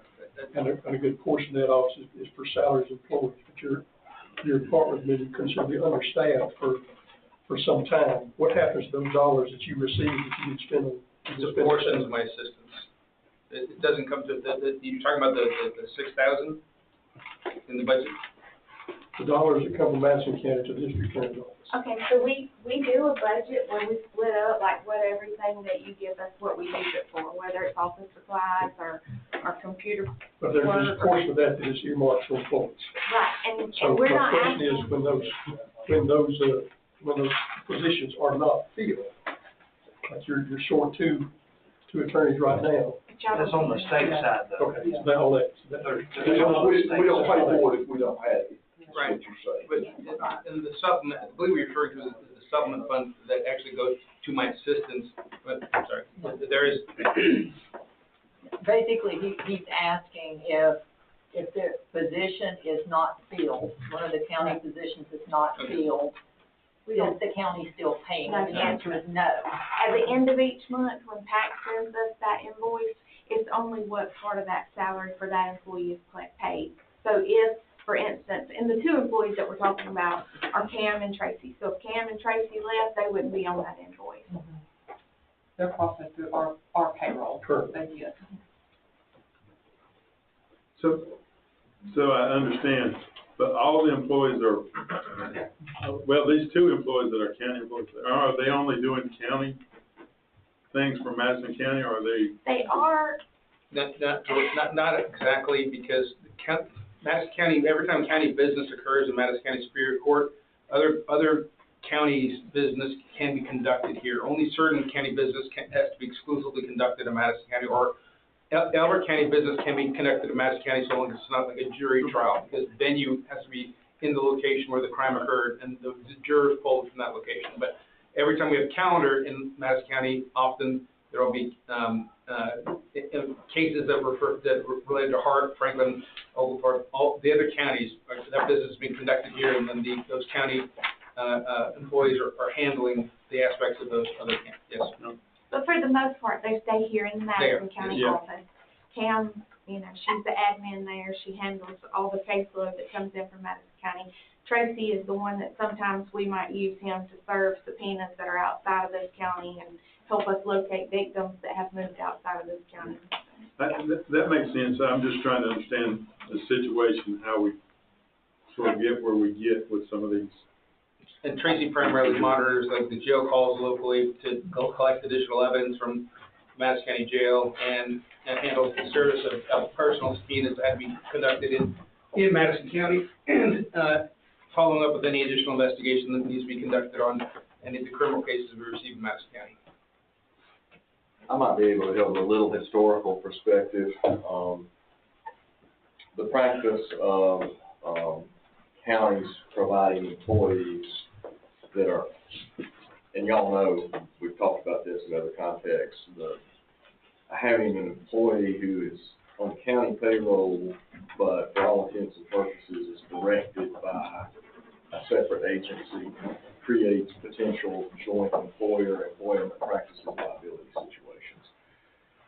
There was no way around that until these statutes came along. I think I don't know if this predated or was current, but We have a different system at the Public Defender's Office because in the mid-2000s, the state created the Public Defender's Council, just like the Prosecuting Attorney's Council, set up its contracting system. So we have always been under contract to provide for all 5 counties in the circuit, to provide funding to the Prosecuting Attorney's Council for supplement for additional employees and/or supplements, salary supplements for state employees. And all of that's covered in the annual contract and is divvied up among counties based on a 5-year rolling average caseload. If this were to be, these statutes allow handling the district attorney's office the same way, which again wasn't available when this first started. So if we were going to get on equal footing, the funding would be the same way. We wouldn't look at any of these people as employees of this county or that county. It would be a contract with the Prosecuting Attorney's Council, just like a contract with the Public Defender's Council, with funding requests coming annually to all 5 counties and allocated based on caseload. All right, any other questions? Thank you for the presentation tonight. Really appreciate having both of you here, at least to educate the Board of Commissioners and myself, because we don't always hear this side of it, so thank you. Thank Can I say one last thing? Yes. For anyone who's ever called for trial jury duty, they're always guilty. Okay, no prosecution. Mr. Bement, Mr. White brought up a good comment there. Our current... I'm not gonna tell my judges about. No. Our current probate judge. Yes, sir. We have a courtroom as big as this room here that often gets used. Could we look at rolling that into the grant? If we're looking at potentially doing more than one courtroom per county, obviously I would really like to have that one done as well, considering that's a lot of times where juvenile court's done. Sure. It's just a thought. I'll go ahead and with the vendors, go ahead and have them come over and spec that out so that we've got the estimate for that. And we've got 2 options, that funds that are still in our grant right now that may not be spent. We can see if we can free up enough to do that. I'm guessing probably not. But in the event that they allow us to either roll the funds over that might be unspent or apply for some new ones, then we'll have that available to apply for. I would greatly appreciate it, sir. And thank you, Mr. White, for bringing that up. Yes, sir. Yes, sir. All right. Feel free to leave if you want. You don't have to stay. Y'all probably had a long day already. All right, Chairman's report. Madison County welcomes NDO at the government complex. In a move aimed at better serving Madison County's most vulnerable residents, this year, LIHEPA, or EAP, assistance offered through 9th District Opportunity was hosted at the Madison County Government Complex. The transition to the new facility proved to be a success, with 9th District Opportunity's Communicator and Resource Coordinator, Cassandra Friggs, reporting a welcoming environment and a smooth operations through appointment days. The improved setting allowed the greater accessibility and comfort for residents seeking help. In total, for the fiscal year of 2025, this was the summer months, was $253,840 was distributed within the county to support low-income seniors and citizens facing financial hardships, particularly those impacted by rising energy costs. Payments were made directly to the electricity and propane natural gas providers on behalf of the clients. LIHEAP services clients in 2 seasons, with heating assistance being offered December through March and cooling assistance offered April through July of each year. Program information included when and how to sign up for assistance. It ran in local newspapers close to the program start dates. I'm not even going to mention my stuff there, but anyway, you have it before you, gentlemen. We will give the newspaper a copy of this if you'd like. this was a really good thing they come out and done. When they talked it up here, they've been using the Isla City Hall, really confined, but also small. It was sort of a little bit more detrimental for the people coming out of Carlton needing assistance, so we held them here, 2 or 3 days a week for several weeks. The county done a real big push with Facebook, and a lot of the employees here put on their Facebook page. But $253,840 going out to Madison County residents is pretty huge for the citizens of low income. So I was very thankful of that, and Cassandra and the young lady that was working with her.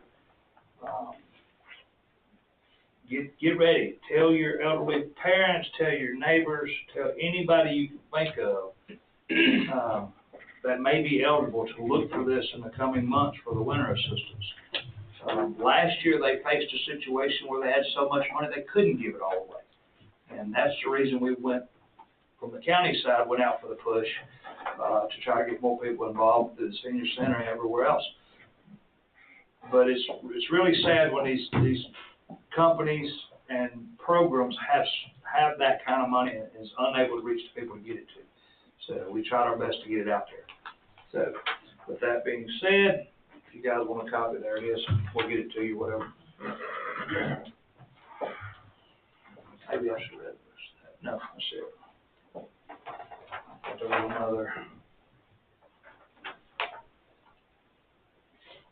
All right.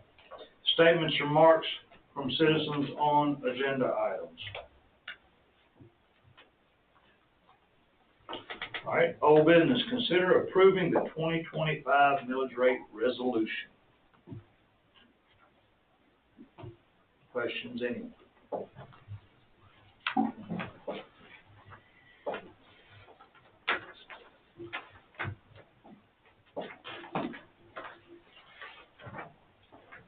All right, hearing none, we'll entertain a motion.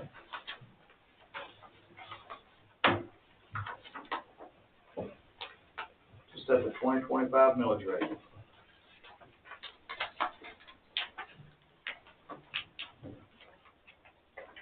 Make a motion, the millage rate resolution be approved as stated.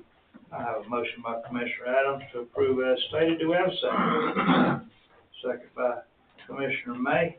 Any discussion, gentlemen? What's the current rate? 9.1577. The motion is to maintain. Yes.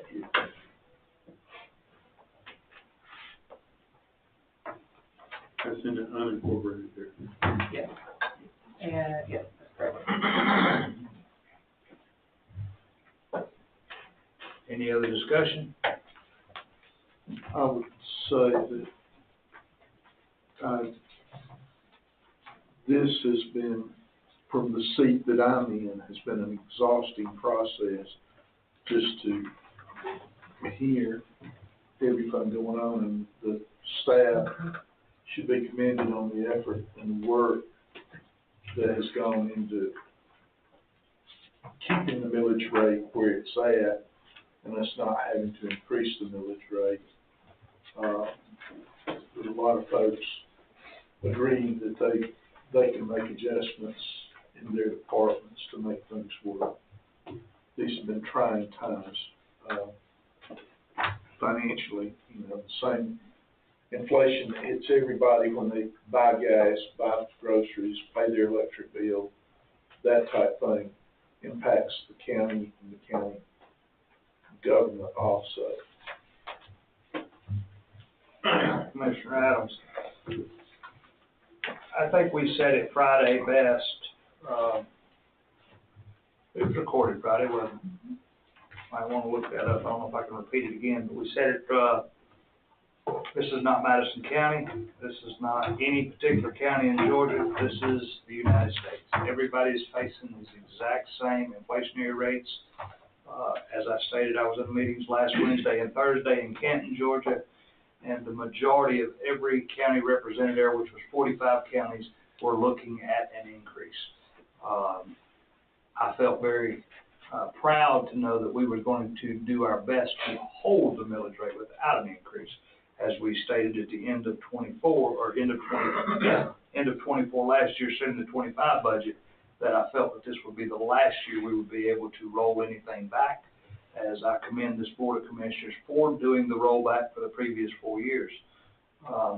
It is not something that's easily done, especially when you're battling forces outside of your control, meaning the world's economy. I hope the citizens of Madison County understand that we have done our very best to the penny with the budget this year, as we try to do every year. I do not, one thing I would really want to put out to the newspaper is when you see an article in the paper that says a tax increase, it is based off the revenues that come in, not that there's actually an increase in your taxes. That is your market value increase. We can't stress that enough because it gets confused amongst the public, but I will say this again, anybody in the county, any individual or any family that would like to come and sit down with me at the end of this budget cycle, once we adopt the budget, I will be happy to go over each and every line item to discuss them individually as to try to help people understand where every dollar goes. I take that personal, and I do not mind taking my time to explain that. With that being said, gentlemen, any other discussion? I'd like to echo what Dennis said. I appreciate all the Susan, Christine, spent a world of time on it, done and made progress I would think possible. There are, thanks to the information that Susan sent today, there may be some options. Concern that I have is not knowing what 27 looks like. I've been able to project those. Potentially could be some mandates that could do now, but then not knowing what 27 really looks like makes it more difficult. Still a painful decision. Thank you. Anyone else? Commissioner May, I think it's on you. Yeah. Yes. Yes. Yes. No. All right. Motion carries.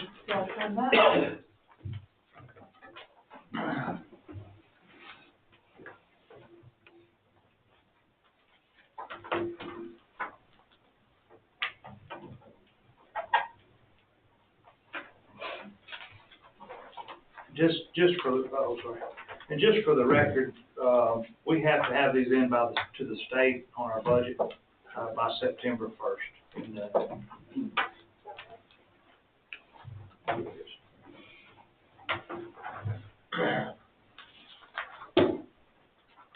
you, gentlemen.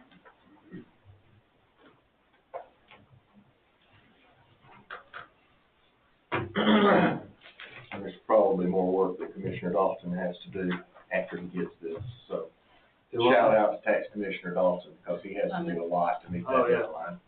And Melanie does not leave her out, Miss Kidd. Yeah, and yeah. Oh, it's still not behind us, but this, at least this portion is.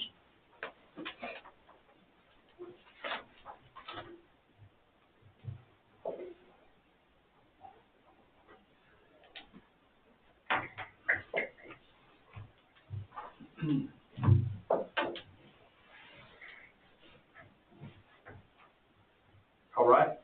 Consider applying for the Georgia Regional Water Plan seed grant application process through either Northeast Georgia Regional Commission or Carter and Sloop Consulting Engineers. Any discussion, gentlemen?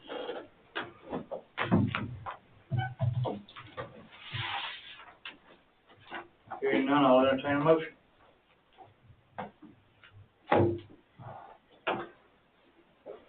Well, I'll make the motion that we proceed to this. Well, I'll just say that, and I'll save it for discussion. I make a motion that we approve, but it's unclear to me, is it Georgia Regionals or North Georgia? It says or. They're working in collaboration, but we don't know which one's actually gonna sign the paperwork that's submitted, because they're working together. North Georgia Water Resource Partnership. NEGRC. I'll make a motion that approved for them to take, to make the application at no cost to the county for that seed grant. All right. Second. I have a motion by Commissioner Doster, second by Commissioner Kirk. Any discussion, gentlemen? Yeah, I'll make no bones about it. I was pushing to continue the seed grant.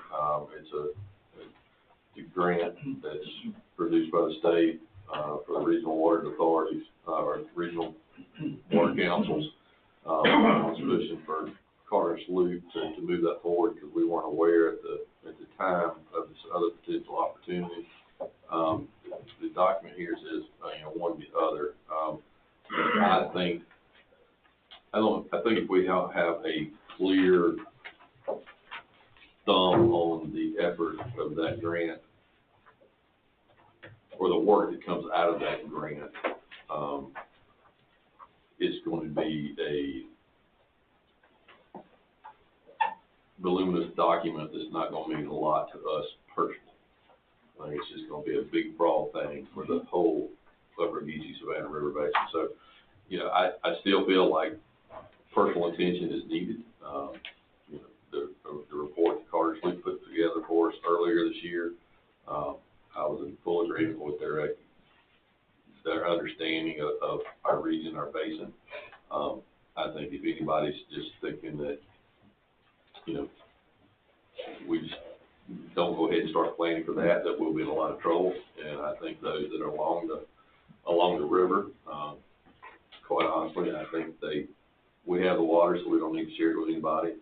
I think that is a mismanagement. I don't think they understand what South Carolina's probably fixing to do. And then downstream, when you get to Augusta or the Savannah area, what they're gonna pull out in Bryan County. I just don't think having an idea of we just won't deal with it is wrong and it's short-sighted. So I'll stay with the motion that we move forward for the application for the North Georgia Regional Co-op to move forward that application. However, I would like to leave on the table that we're gonna come back and have an additional conversation about Carter's Loop or another firm like that, providing some guidance or oversight as we move forward with that opportunity. And I concur with Commissioner Doster on that. The meeting that I was in where this was brought up, I was really, really enthusiastic because 7 of our 6 partners in this region was in the room. And there was a consensus amongst all 6. One wasn't in our basin, and he said he didn't want to speak on it. But that was Stevens County. But he was chimed into the meeting, but there was a lot of head nodding that we like the way this is moving. I agree. Even Anderson was there, Anderson, South Carolina, and Commissioner Doster's right. Things going on in South Carolina will affect Madison County before long. Things going on in Bryan County, Commissioner Doster's spot on that one too. We've got to play well together in the coming years, probably sooner rather than later.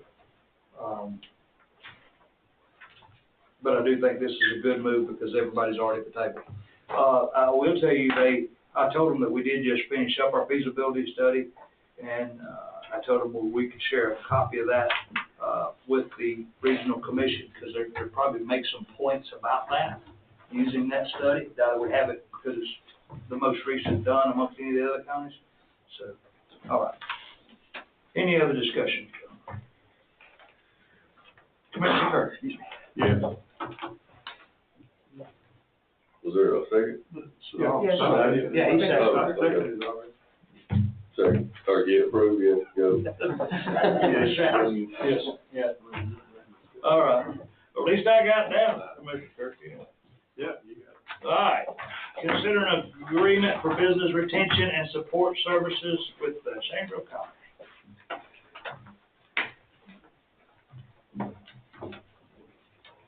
All right, gentlemen. Any discussion? All right, I'll entertain a motion. I make a motion, we begin the process of working through the IDBA for an agreement, for them to create agreement with the chamber for services listed.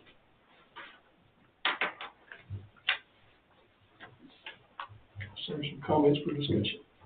All right. So I have a motion, you got that motion? Yes. Okay. I have a motion by Commissioner Chandler, Second. second by Commissioner Dawson. All right, now, discussion, gentlemen? And my thinking on this, in our June 30th meeting, there's been a lot of discussion, and the council has given us some guidance on that. Yes, I understand that it is not advised for us as a board of commissioners to enter into a direct agreement. We cannot give the chamber money, and so recommended, or my memory, this could happen through the contract with IDBA, and I believe in part of the motion I made there was for our council and the council to work together to begin to create that agreement. And this, in the way that I presented this, and we all felt like that at some point in time, the chamber should be separate from county funding.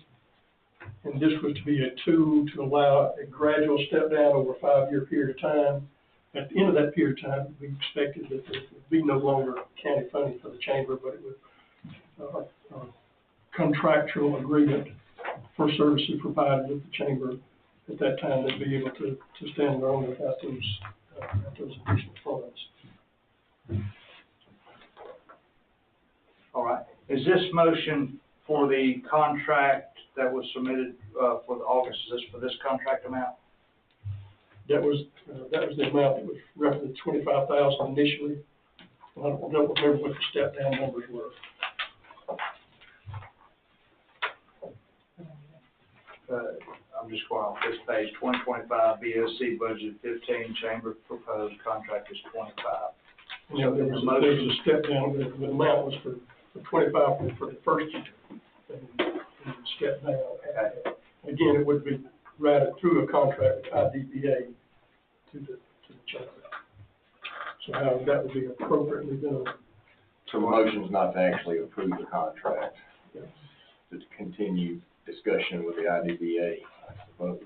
That's from my understanding. Well, and that, the motion at that time that we did approve, because of the advice from the council, we knew that the current arrangement that we had was not appropriate, not legally appropriate. We agreed to continue that for 60 days, which gets us through the end of August, to allow council to work towards an agreement that would show the contract as being through the IDBA and not from us. And I can do that, but what I cannot do is force the IDBA and its governing authority to do that. That's going to have to be the subject of discussions between the chairman and members of this board and that board's chairman and members. Mm-hmm. And so here's a question that I had thinking about this today. In the millage assignment to the IDBA that we have, and we've discussed, does that include the debt payment, et cetera? Now those debts essentially have been, except for one of them, is now under our name. So when we assign that millage, what is the authority that we have to say that yes, this portion of that millage is to provide that debt service?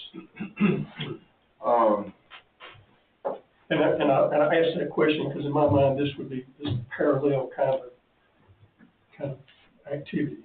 Well, I had thought the best way to handle that would be at least the bond portion of that debt is already, the county through the Board of Commissioners is already contracted to cover that.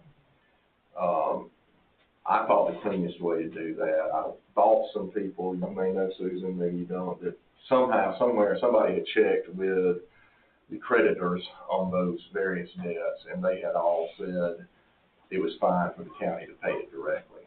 So I had thought the easiest mechanism there would be for the county to assume those obligations, pay them directly, since they're all related to water infrastructure, which is now owned by the county. Mm-hmm. And then you would be dealing with a clean slate of how much to fund to the IDBA for economic development. Mike's referencing the money, the GFA note, stuff like that, that's in the county's That's what So, you're referring to? Yes, sir. Yes. That's right. yeah, so according to the current IGA that we had for bringing the water over, the county put the JIPA, we transferred all of those loans, and they are in just Madison County BOC. Oh, you did, okay. Yes, but, and then how that worked was they withdraw it from the county's account Okay, automatically, but then I invoice IDBA, and then they send money to pay that debt. why? That's how the IGA was written. Why? And then the bond, the revenue bond, stayed with the IDBA, because that's the GRP water line. Well, again, that's, all of that debt is for All of water. that debt It's for still water has, infrastructure that's now owned by the county, and the county's now getting Correct. the revenue from it. but that, currently, that's how it works according to the last IGA. I don't know why. Well, we can relook at that part tomorrow. But anyway, you're just moving money back and forth. I suppose your question is, if you're gonna continue these extra steps of moving money for whatever reason that I don't understand at the moment, can you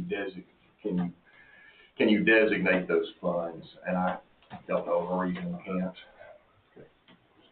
Well, I suppose, I don't think you can dictate the IDA and how they spend those funds. If you dedicate the mill to them, or a mill to them, I don't think you can tell them what they can and can do with their mill. Well, that goes back to the whole mill is predicated on it being for economic development, which is their mission. We're trying to Then they can do that, unwind yes. this water No, I agree. complication, which is why I said what I just said. Gotcha, thank you, sir. I guess for me, number one, I would echo some of Commissioner Chandler's sentiments here, but for me, I recognize that there is not a pathway that this entity can directly support the chamber, and we've had numerous discussions on that. But, you know, we've charged now the IDA with economic development for the county, and in our budget hearings this past week, we were told that they hope that by January they'll have someone in place to be the economic director. But in the meantime, the most obvious entity that could perform that function, in my mind, and that has essentially been performing that function, other than things that have taken place inside the courthouse with somebody walking in saying, I want to relocate to Madison County, has been through the chamber cultivating conversation with groups outside the county to look at us, at least take the opportunity to look at us. And with that being said, if without literally a candidate on the table or someone that's ready to start, because we've been kicking that can down the road for some months now, I think that we should, at a minimum, strongly suggest to the IDA that at this time, it would be appropriate for them to provide some funding through the chamber, to the chamber, and also recognize that besides economic development, there's some programs that the chamber has been involved in. I think they have like a young professionals training type thing that they do, and that type thing, which that service is not provided or by any other group in the county that I'm aware of. So I'm here again not being privileged to all the conversations and meetings that have taken place, but from the things that I've heard, I think that looking at it from a step-down type arrangement that might go on, whether it's 2, 3, 5 years, would be something that needs to be hammered out. But I think that the chamber, at this point, is a tool that both we and the IDA need to take advantage of. And I don't see anyone in the wings that's prepared to do that, other than the chamber at this time. All right, anyone else? Yeah, I mean, I see it as a collaborative effort with two business entities that serve both of each other. They can collaborate together. They can put forth together the effort we think we need from the county. You know, and back to Commissioner Chandler's question, like, you know, is the IDA put together a budget and provided it to us, and, you know, I'm gonna go on faith and credit that their board is going to live up to that budget to provide those funds to repay those bond expenses. You know, I will remind, not trying to be crass by any means at all, but, you know, they serve the pledge of this board. So if you know, we get out of line, or if they feel like they get out of line with expenditures or not providing expenditures the way they should be, then we'll have to have that conversation. But I think the idea of a collaborative effort between the IDBA and the chamber to provide, you know, professional services to one another, I'm going both ways. You know, we do want to bring somebody on. It's going to take time. It's going to take somebody to get them and train them and teach them and introduce them to everybody in the county and make those collaborative conversations. But I also think that you know, independently, this, you know, you'll be targeting somewhat different approaches on businesses and maintaining those businesses. So I don't see it as a problem. All right, anyone else?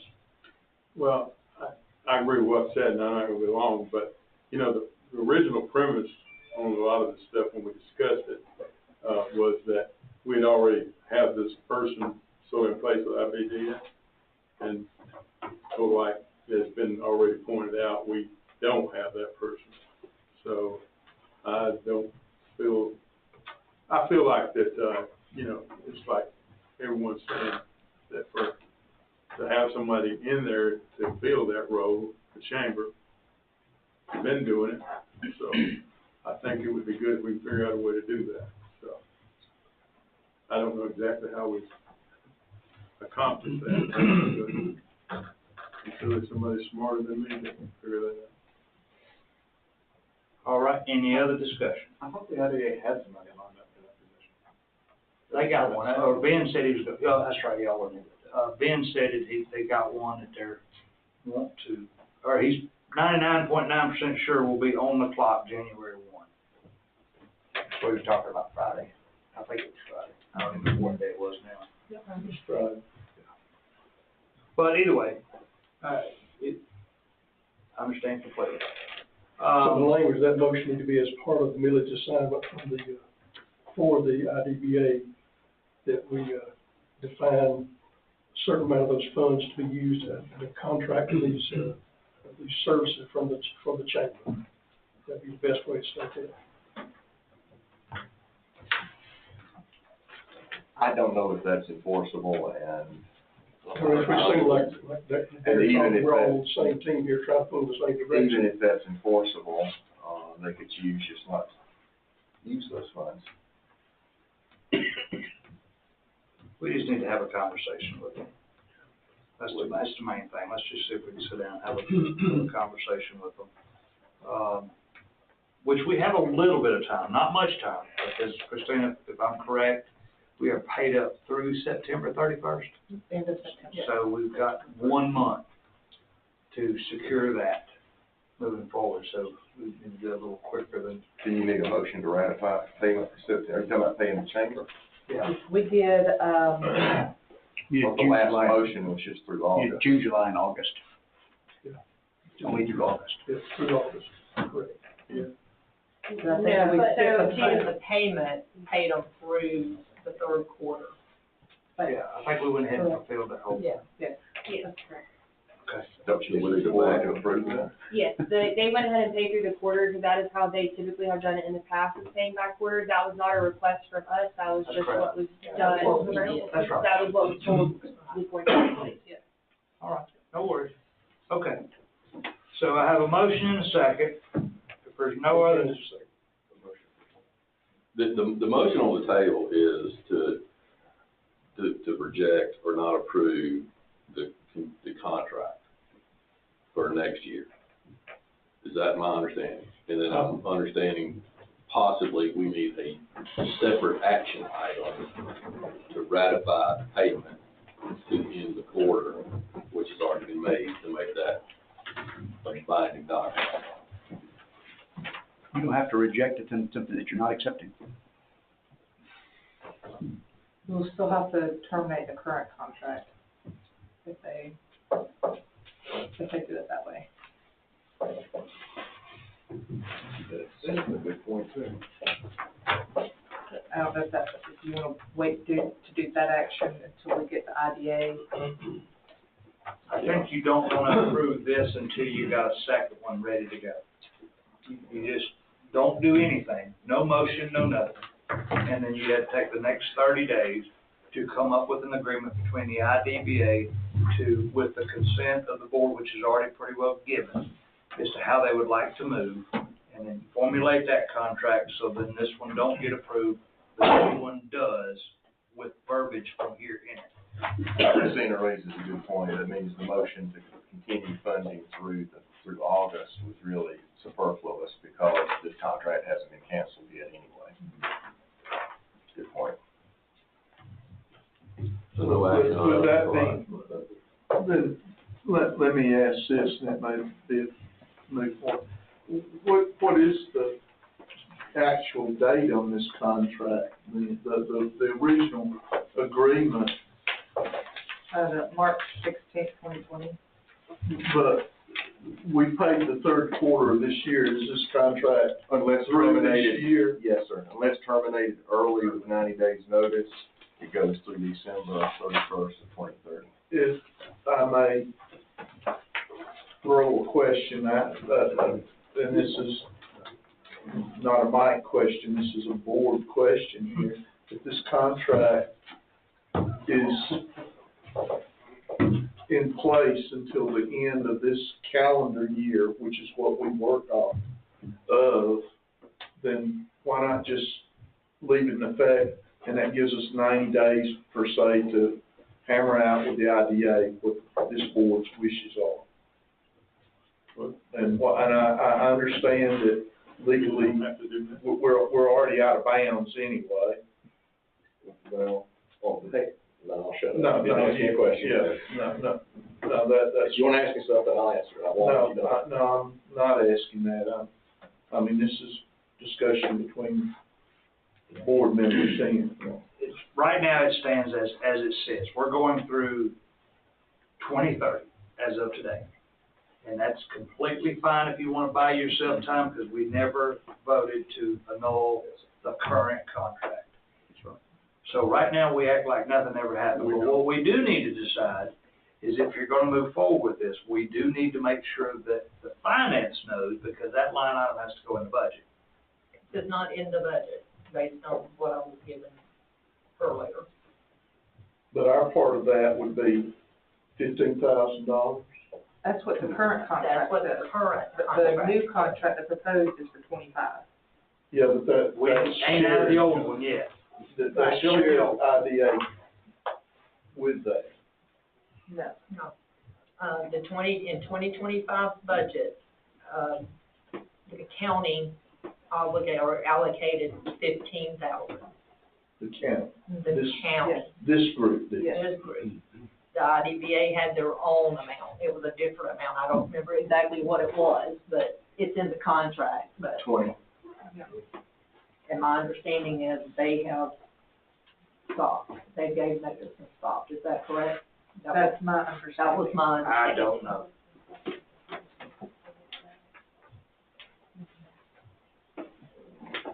So, here we are. We are currently under contract. as it stands today. So we're currently under contract for 15,000, right? That is current as of today. And that will run until 2030 unless we change it. But as of now, we have the next month, 3 months, whatever it takes, to sit down with IDB, which obviously is going to be prior to January 1, because we need to fix budget cycles. And that, we got to get to work in 3 months to come up with a new contract in which we can null and void this one. We really need 90 days to do such. So the new one can take place after this one's void, because it says you're going to allow 90 days of notice, which is all fine, it'll all work, but we got to get to work doing that. But there is no motion tonight for anything. It stands, correct? Yeah, and that's where it stands. There is a motion, but I don't understand what it was for. Well, I think it was just, I think it was I'm just sorry. misunderstood If about y'all the current understand it, contract. I'm irrelevant. It doesn't matter. I But he understand was it answering now. your question, and I was answering the chairman's question. So the way that I interpreted the motion is for, To go into discussion. to begin the process to work through with the IDBA for the services listed with the chamber. To begin the negotiation process, the BOC notifying the IDA to look at this and contract for services for the Chamber of Commerce. Which in essence is, if we do nothing, is what we're gonna do. Yeah, Right. that's the only motion that I have. I don't have a motion for any of the contracts or anything. But that's my interpretation of what I've heard. Seems like we got a pretty good understanding. Yeah, but in theory, you don't need a motion to start conversations with the IDA. We can do that. No, we don't, it did, Well, I think it But it's puts in a clarified. formal request. It does. it's clarified because we're sitting up here, Sure. and, I had forgotten how long this is extended for, and if we haven't made it void, it's still there. And so we just continue with what we got, and we take whatever, if it's 90 days, if we say we gotta have it by January 1st, then it just needs to be the new, whatever's gonna be new needs to be brought and done before that period. Well, for this board, we need to know what number to put in the Well, budget. I understand that, so, Like, but for us to know that, we're gonna have to have a conversation with IDBA. So But I therefore, I cannot finish a budget. Or you're gonna have, what will have to happen is, you'll have to go back and amend that budget right after you adopt it. after it's adopted, unless you're gonna really push it further out, because September 8th was the date we were planning. well, On voting on it. But we can, I mean, that's up what's to the you guys, you consequences can of amending the push budget? it out, No. you can Yeah. push it out. I know, you can do it, and the budget, for all intents and purposes, is our best guess anyway. Exactly, I mean, I agree. I did get a degree in accounting, I remember some of it. I agree. It's Come on, a best guess. I agree with So- you, John. So, given the situations that we got and the questions, I think we do it in an orderly fashion and go and answer these questions. And if we have to change it on paper, you know, the auditors will, as long as we change it correctly on paper, they'll be fine with it. That's fine. All right. We need a vote. To make this an official request to move forward, I have a motion by Commissioner We Chapman. have a second. I have a second by Commissioner Doster. Is there any other discussion? Commissioner Doster? Yes. Yes. Yes. Yes, Thank you, gentlemen. There's one other sidebar of this, and after Mr. Pruitt's comments tonight, part of this discussion needs to be about, the debt repayment. Because in the conversation with me, and it was just the assumption that, you know, here's what we would like to do with our millage rate, and the conversation was, part of that would be designated for that debt payment. Now, there's no way that we can force them to do that, then I need to rethink this, millage assignment to them. I think the way that we can, because the intergovernmental agreement that their board agreed to. That IGA was signed last year, and that's what we've been operating under. So they Again, in my signed mind, it. it's a parallel kind of thing, so if we can enter into an IG, intergovernmental agreement to say you will use part of your bill for this, but we can also enter into an intergovernmental agreement to say your bill rates, you will do this. You just have to be careful with the wording so it doesn't come across as a threat. I know it's a stretch, but it could, if somebody Well, would look at it that way. You know, I understand that, but this should be on the premise that we're working together. And that as we discuss it, that shouldn't be an issue, because the ultimate threat is the whole board sets at our pleasure anyway. Correct. You know, so I don't, and I'm not gonna go down there and threaten them to, get rid of it, because, I mean, this is, so let's just go enter into it with that thinking. That means sort of plain and simple and simple-minded on my part, but I think we've got to be able to work with it. No worries. New business, gentlemen, consider approving $280,348 for a generator for the government complex. Thank y'all. Thank you, thank you all. Thank you. Sure, you don't miss not nary a minute of that, do you? Hey, no. Smartest man in the room. I feel your pain, my friend. So this generator we gotta have, right? We ain't got no choice. So this is a generator to run the entire building. Yeah. Y'all know we've had a lot of issues with power being out, Georgia Power, the backup generator to the server room, then the backup to the backup generator went down, then it caught on fire. So this generator will run the entire building, so we're not closed. I think that's what we need, myself. So the quote that you have, the first one, the 132, that, my understanding is for the generator and the parts to install it. The second one is for two different options to run the power line. Is that correct? It's pulling some kind of electrical line. Our maintenance and this company has said option one is we have some of the stuff there, but it's not big enough to support the bigger size generator, that we need new electrical lines ran. That's what option two is. So both the quotes go together? Together, yes. So that's what the total is, 280. So what this is gonna be a standalone system. It's gonna go right directly out the front door into the new parking lot to the far left. So it'll be where the edge of the pine trees start. It'll sit right there. There'll be a bore under the road. We're gonna come up, we'll catch our conduit at the light pole in front of the courthouse, which will then feed into the buildings. There'll be a whole transfer switch generator sitting across the street that feeds directly into ours. Sorry, it just feed this building? Yeah. Just this building? Yeah. It'll feed just this building. Just Not the- No, but see, the problem with currently what we got is, and just to be honest, we've been operating off a home generator for years, and it's been nickel and dime to death, and currently, we have a generator that'll keep our servers on and emergency lighting, but that's it.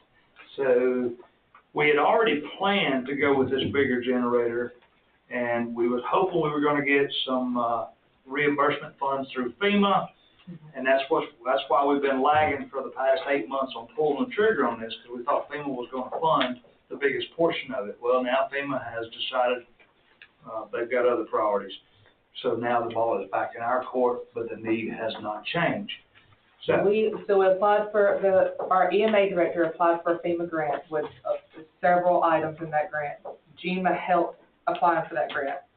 A portion of those grants were approved. The generator was not. So our EMA director is going to appeal it and have GEMA, our GEMA district director, approach FEMA to explain and see what box is necessary, what check on the generator. So we might, Big might get some money back on this, and then we might not.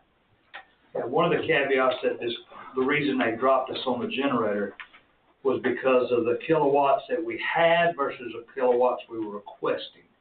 Because we were running off an old household generator, just serving server and emergency lightings, going to the kilowatts to fully function the building, they were like, we're not gonna do that.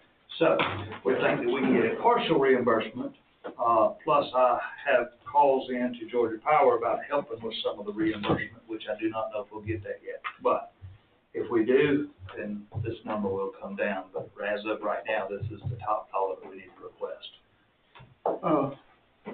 This will have to come out of general funds, not splash. Because it's worth paying. No, mainly because we've financially need to pull it out of general fund and not splash. Well, there's really, I mean, unless we go back and can figure out a spot to pull it from, there's not a specific Bucket. Correct. Thank you, For building bucket and splash. to pull it from and splash because of the way it's worded.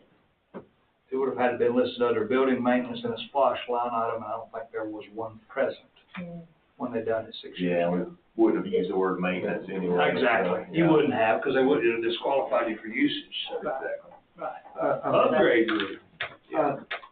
I'm familiar, are we in discussion now? We need a motion first. No, either one. I mean, I'll entertain a motion and go into discussion if you like. I mean, it doesn't matter to me, I just wondered which way we want to do it, because I got a couple of points. All right. How about we, I'll entertain a Back motion. and forth from procedural opportunities based on I that. do have a question just based on the bid. Is there a particular reason did we specify a diesel generator? The reason I asked that question is going to take a good bit of fuel storage, and with the amount of usage, yeah, it's been a nuisance, but you're not going to use an awful lot of fuel. You're going to have enough fuel storage to last you a period of time in the event of an emergency. But you don't want diesel fuel just sitting around for a long period of time. I think, We're right here on natural gas. Was that considered? Or natural gas or propane, either one would be options. And a diesel generator this size, you're looking at DEF, I would assume, which we know is going to be a maintenance item. So I would sure consider natural gas or propane. And then that's done. I don't, Well, they're the one that they did at the food bank is natural gas. and they have them connected. I don't know if there was that conversation, but I know our diesel pumps run off the generator. And so, no, we don't want to pump 5 gallons at a time to bring over here, but, I don't have the answer to their thought process, but I can find out. We wasn't the one, actually, there was a point person that headed this up, and it was our former building maintenance guy. He met with Earls, and they discussed this, but I'll be more than happy to go back and tell them to re-quote this tomorrow. I would at least ask that question. Sure. Well, an option would be, the runtime He's not gonna know. is 72 hours on this with the fuel tank. And that was gonna lead into, would it be prudent with the size of this project? And both of these companies are very confident in what they're doing. I mean, I know both of them very well. But would it be prudent with the size of this project to have an engineer of record on board to at least say yes or no? And yeah, this is appropriate. And the second part of it would be what we see a great deal of now is a smaller belly tank on the generator per se, but it being a dual fuel generator that runs off of diesel or natural gas, so that if you have a failure of one system, then the other picks it up, you know.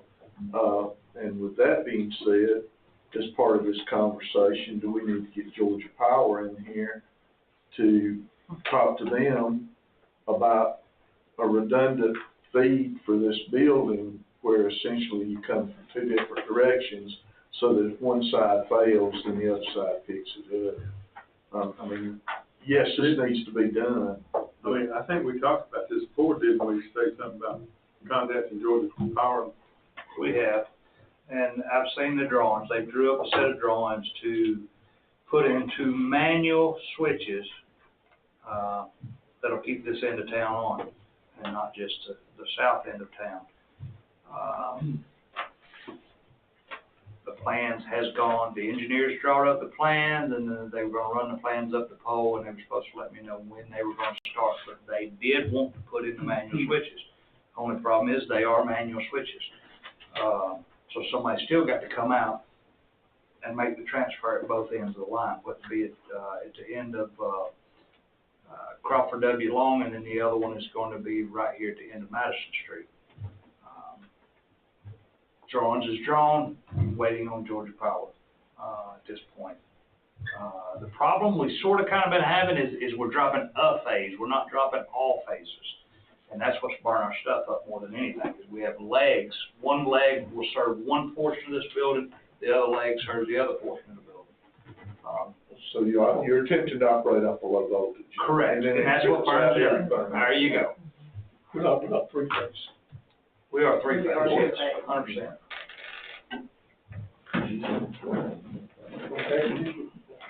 100%. Well, I'm all in on trying to get a different opinion. I think it may behoove us to. There was Georgia Power engineers that come out and load calculated this for us. The only thing is I wasn't part of the asking of which fuel generator to run. Which load calculation was done by Georgia Power. Well, see, that's all information that an engineer, the legwork's done. The legwork's done. Yeah. So now we're down to basically which fuel we want to run, and I do like the idea of the dual fuel personally. So we'll price it all the way. That in another way. Hey, We 100% understand that. Well, it was dead of the winter, and the fuel's jailed up. So, yeah. All right, no worries. We'll get us 3 prices on this and get back to you quickly. But I am gonna say, for budget purposes, we're probably gonna pencil that number in for a minute, one way or the other. Is there additional conversation on, we'll go to a practicality question, is, having a generator sitting there across the road waiting to serve everything when we need it, or we fencing it, what? Oh, yeah. Yeah. What are we doing to protect it? Yeah, so it'll have its own line fence up here at the corner of the parking lot. And the main reason for it being over here, that's the only conduits we got coming into the building, is at the front of the building. I don't know why that's done that way, but that's the main feed for Georgia Power. I asked about going overhead because it was gonna save about $20,000. They did not want to do that. They want to come underground and then up the pole at that point, and into the building. So that's where the entrance is, man. That's where the entrance cable comes in at the front door. So we're gonna be right out the front doors to the hard left. There'll be a fenced-in lot right there. Is that where the main electrical running, It is. frame is right It's, there? walking to the deputy's, metal detector, hard right. So that's feeding straight off that pole in front of the building. But yeah. That would be a huge cost savings if the transfer switches and all could be located where the service entrance is at. The transfer switches will be on a pad at the pole in our parking lot, or the back side of our parking lot before it goes down the grassy knoll. Right there at the bottom of that main Georgia Power pole, they want to mount transfer switches there to where if it pops to top, runs down the pole, transfers power to generator, and then feeds back. There'll be 2 lines, one going across as a signal, one coming back as a feed. All right. I'm not opposed to anything's better than what we got now, so. Oh, yeah. The manual switches, Right. the faster they get out and make the switch, saves us fuel, but until that time happens, Yeah. we got a generator that Then I guess, in order to facilitate this, recognizing that we're fixing to go back into the high point of the hurricane season for this year, and if we approve this tonight, we're probably still 60 days from a generator landing here. And on switchgear and the mainframe to support that, we may be 6 to 8 months out on that. So I guess I would make a motion that in regards to equipment and all, exclusive of any engineering, if we decide to pursue engineering fees down the road, that we go ahead with this as a project and proceed with it. And Well, I tell you, what you could do, you could make that motion, Mike, not to exceed 300. That's what I was thinking too. And then that way, up to 300, I can sign the documents on, because we already know what the material cost is gonna be right now, we're just And talking then about we fuel. fine tune it, you simply report back to us. Correct. Progress. that'll work. All right. Gentlemen, I'll entertain a motion. You good with that? Like a motion. based on. All right. Have a motion by Commissioner Adams. Do I have a second? Second. Second by Commissioner Doster. Any discussion, gentlemen? Commissioner Adams, on you. Yes, yes. Yep. Yes. Yeah. I would like to say this part about Earl's has really been good to work with. They have brought us a generator, which we purchased for $8,000. It'll do what it's doing now, but it's a lot better, generator than what we got. But he even offered to say, hey, if you guys go forward with the big generator, I'll give you money back on that and come pick it up. But that's just how Earl's is. They do a really good job for us. Well, with that being said, I know I've heard some discussion that we may have a backup 911 or EMS system at some point. We may want to finalize that and just generate the one we've got in place now, may be large enough to handle that. In the conversation with Georgia Power, and I don't know if our load here is sufficient to be attractive to them, but if you have a generator that will supply the whole building, you can get on a separate contract with them that allows them to give you a lower rate. It allows them to call you in times of peak demand and tell you to run on a generator. Okay. So, A curtailment contract. yeah. So you could potentially have a bit of lower utility rate under those contracts, if we're big enough to make it attractive to them. It's worth that. I'm not sure they have choice. That may be the case. I know we had at the hatchery, we had them that way, but we were a pretty big user. Yeah. And it didn't happen a whole lot, but on a 100-degree day in the middle of July, they call you up and say, you're going to generator. All right, discuss the proposed 2026 budget.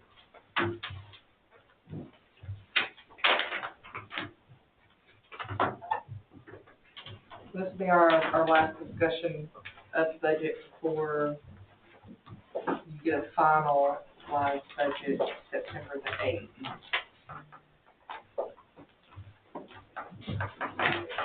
Well, and so what I'm hearing, after what Brian said, I'm hearing is, are you wanting to try to move forward on September 8th with finalizing the budget, or you want to push the budget out for a little bit, or you just will make amendments to the budget? No, I understood Brian saying that 8's the day, and if we have to make budget amendments, we'll do that. Like we've Okay, done. that's fine. That's fine. Isn't that better for you? That is totally fine with me. Yeah. The middle I am grade cool said, with either one. Yeah, the millage rate said, we're gonna have what we have, and it's, Right. and we got a guess out there, and hopefully, something will happen, we'll come in with more money than what we got, but then we might have the other way. So if we gotta make some amendments, we just make You'll some make it. amendments. Okay, That's what we that's have fine. to do. That's fine. I just wanted to be sure I was. And when they ask, we say, well, if you could have guessed this, you need to have my job, and they may have opportunity given the next time it comes up. I really wish I had the magic eight ball. Or if it'd be more painful for you, we can stretch this out for months if you'd like. No, I'm just ready for it. All right, discuss proposed budget amendment. just one comment. Thanks, Susan, for that big information. There's some really interesting numbers on the estimated balance of the SPOS and T-SPOS. I think there's some opportunities there to get really creative, to make things work. Again, I don't want to do it at the expense of making a mistake for 2027, 2028, et cetera. But if those dollars are right, we can potentially, the big dollar amount for sheriff's patrol cars and ambulances, you can potentially go ahead and even prepay those for several years, or at least earmark that. And same thing for our road department stuff out of the T-SPOS. There's some equipment needs, prepaying gravel, could potentially get reduced costs by prepaying or committing or something. There's a pretty big opportunity there. Right. To move the budget down for the next 3 years. Just a scribbling I was doing based on the cost of patrol cars down, and ambulances. There's an opportunity there to make a huge difference.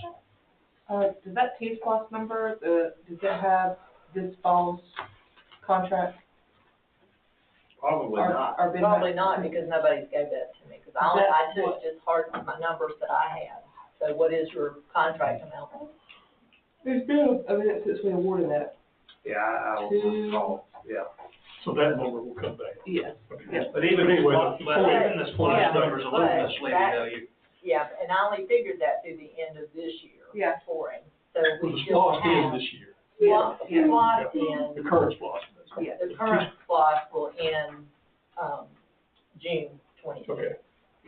The T-Splosh won't end until It's a few March of years. 27. But even the splash numbers, and I can't recall the numbers, I saw them in the email, about, was it three? Three. Okay, so even those are a little misleading, don't look at that 3.3 and don't think it ain't already allocated, because there's a lot of that that's already pre-allocated. Because you got a lot of matching funds that's gotta come out of that. I can think off the top of my head, 1.2 million that's already allocated, just off that number right out of the gate, and that's just me sitting here thinking. I could come up with a lot more if I took time to sit down and tell you what all pre-allocated, because those grants is in process. We know for a fact that the 106 project up there, we just got a $1 million CDBG award on last week. We know that project's probably gonna cost 1.5, 1.6 to do. We know the 1.3 we got from Mike Collins, the actual estimate is 1.8, and that was 2.5 years ago, so it may be 2.1 today. So that money's gonna dwindle real quick, so just, keep those things in mind. And they're already dedicated, they're happening, there's no way out of them. And then we got, what we hope, the application for the grant for the $2 million for the sewer plant, which we did find out last Thursday that a lot of counties that did not get the award has been notified they didn't get it. We have not been notified, which means we may get it. If that's the case, there's $2 million right there of matching funds. So yeah, it's a lot trickier than just seeing the numbers on paper sometimes. It's a little more in depth sometimes. Minor point, but I'm afraid I'll forget, Susan and Chairman, before you do any multi-year supply contracts, talk to me about the statute on that. Oh, yeah, yeah.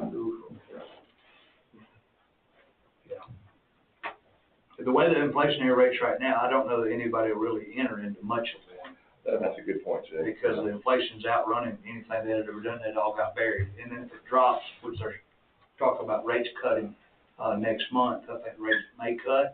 Nobody's going to enter into a contract knowing it's gonna go down. I know CD rates at the bank are upside down now, so inverted, as they say. Yep. All right. Keep on discussing. 2026 budget, Susan. What do you need hammered down? We still got a little bit. We've got a little bit.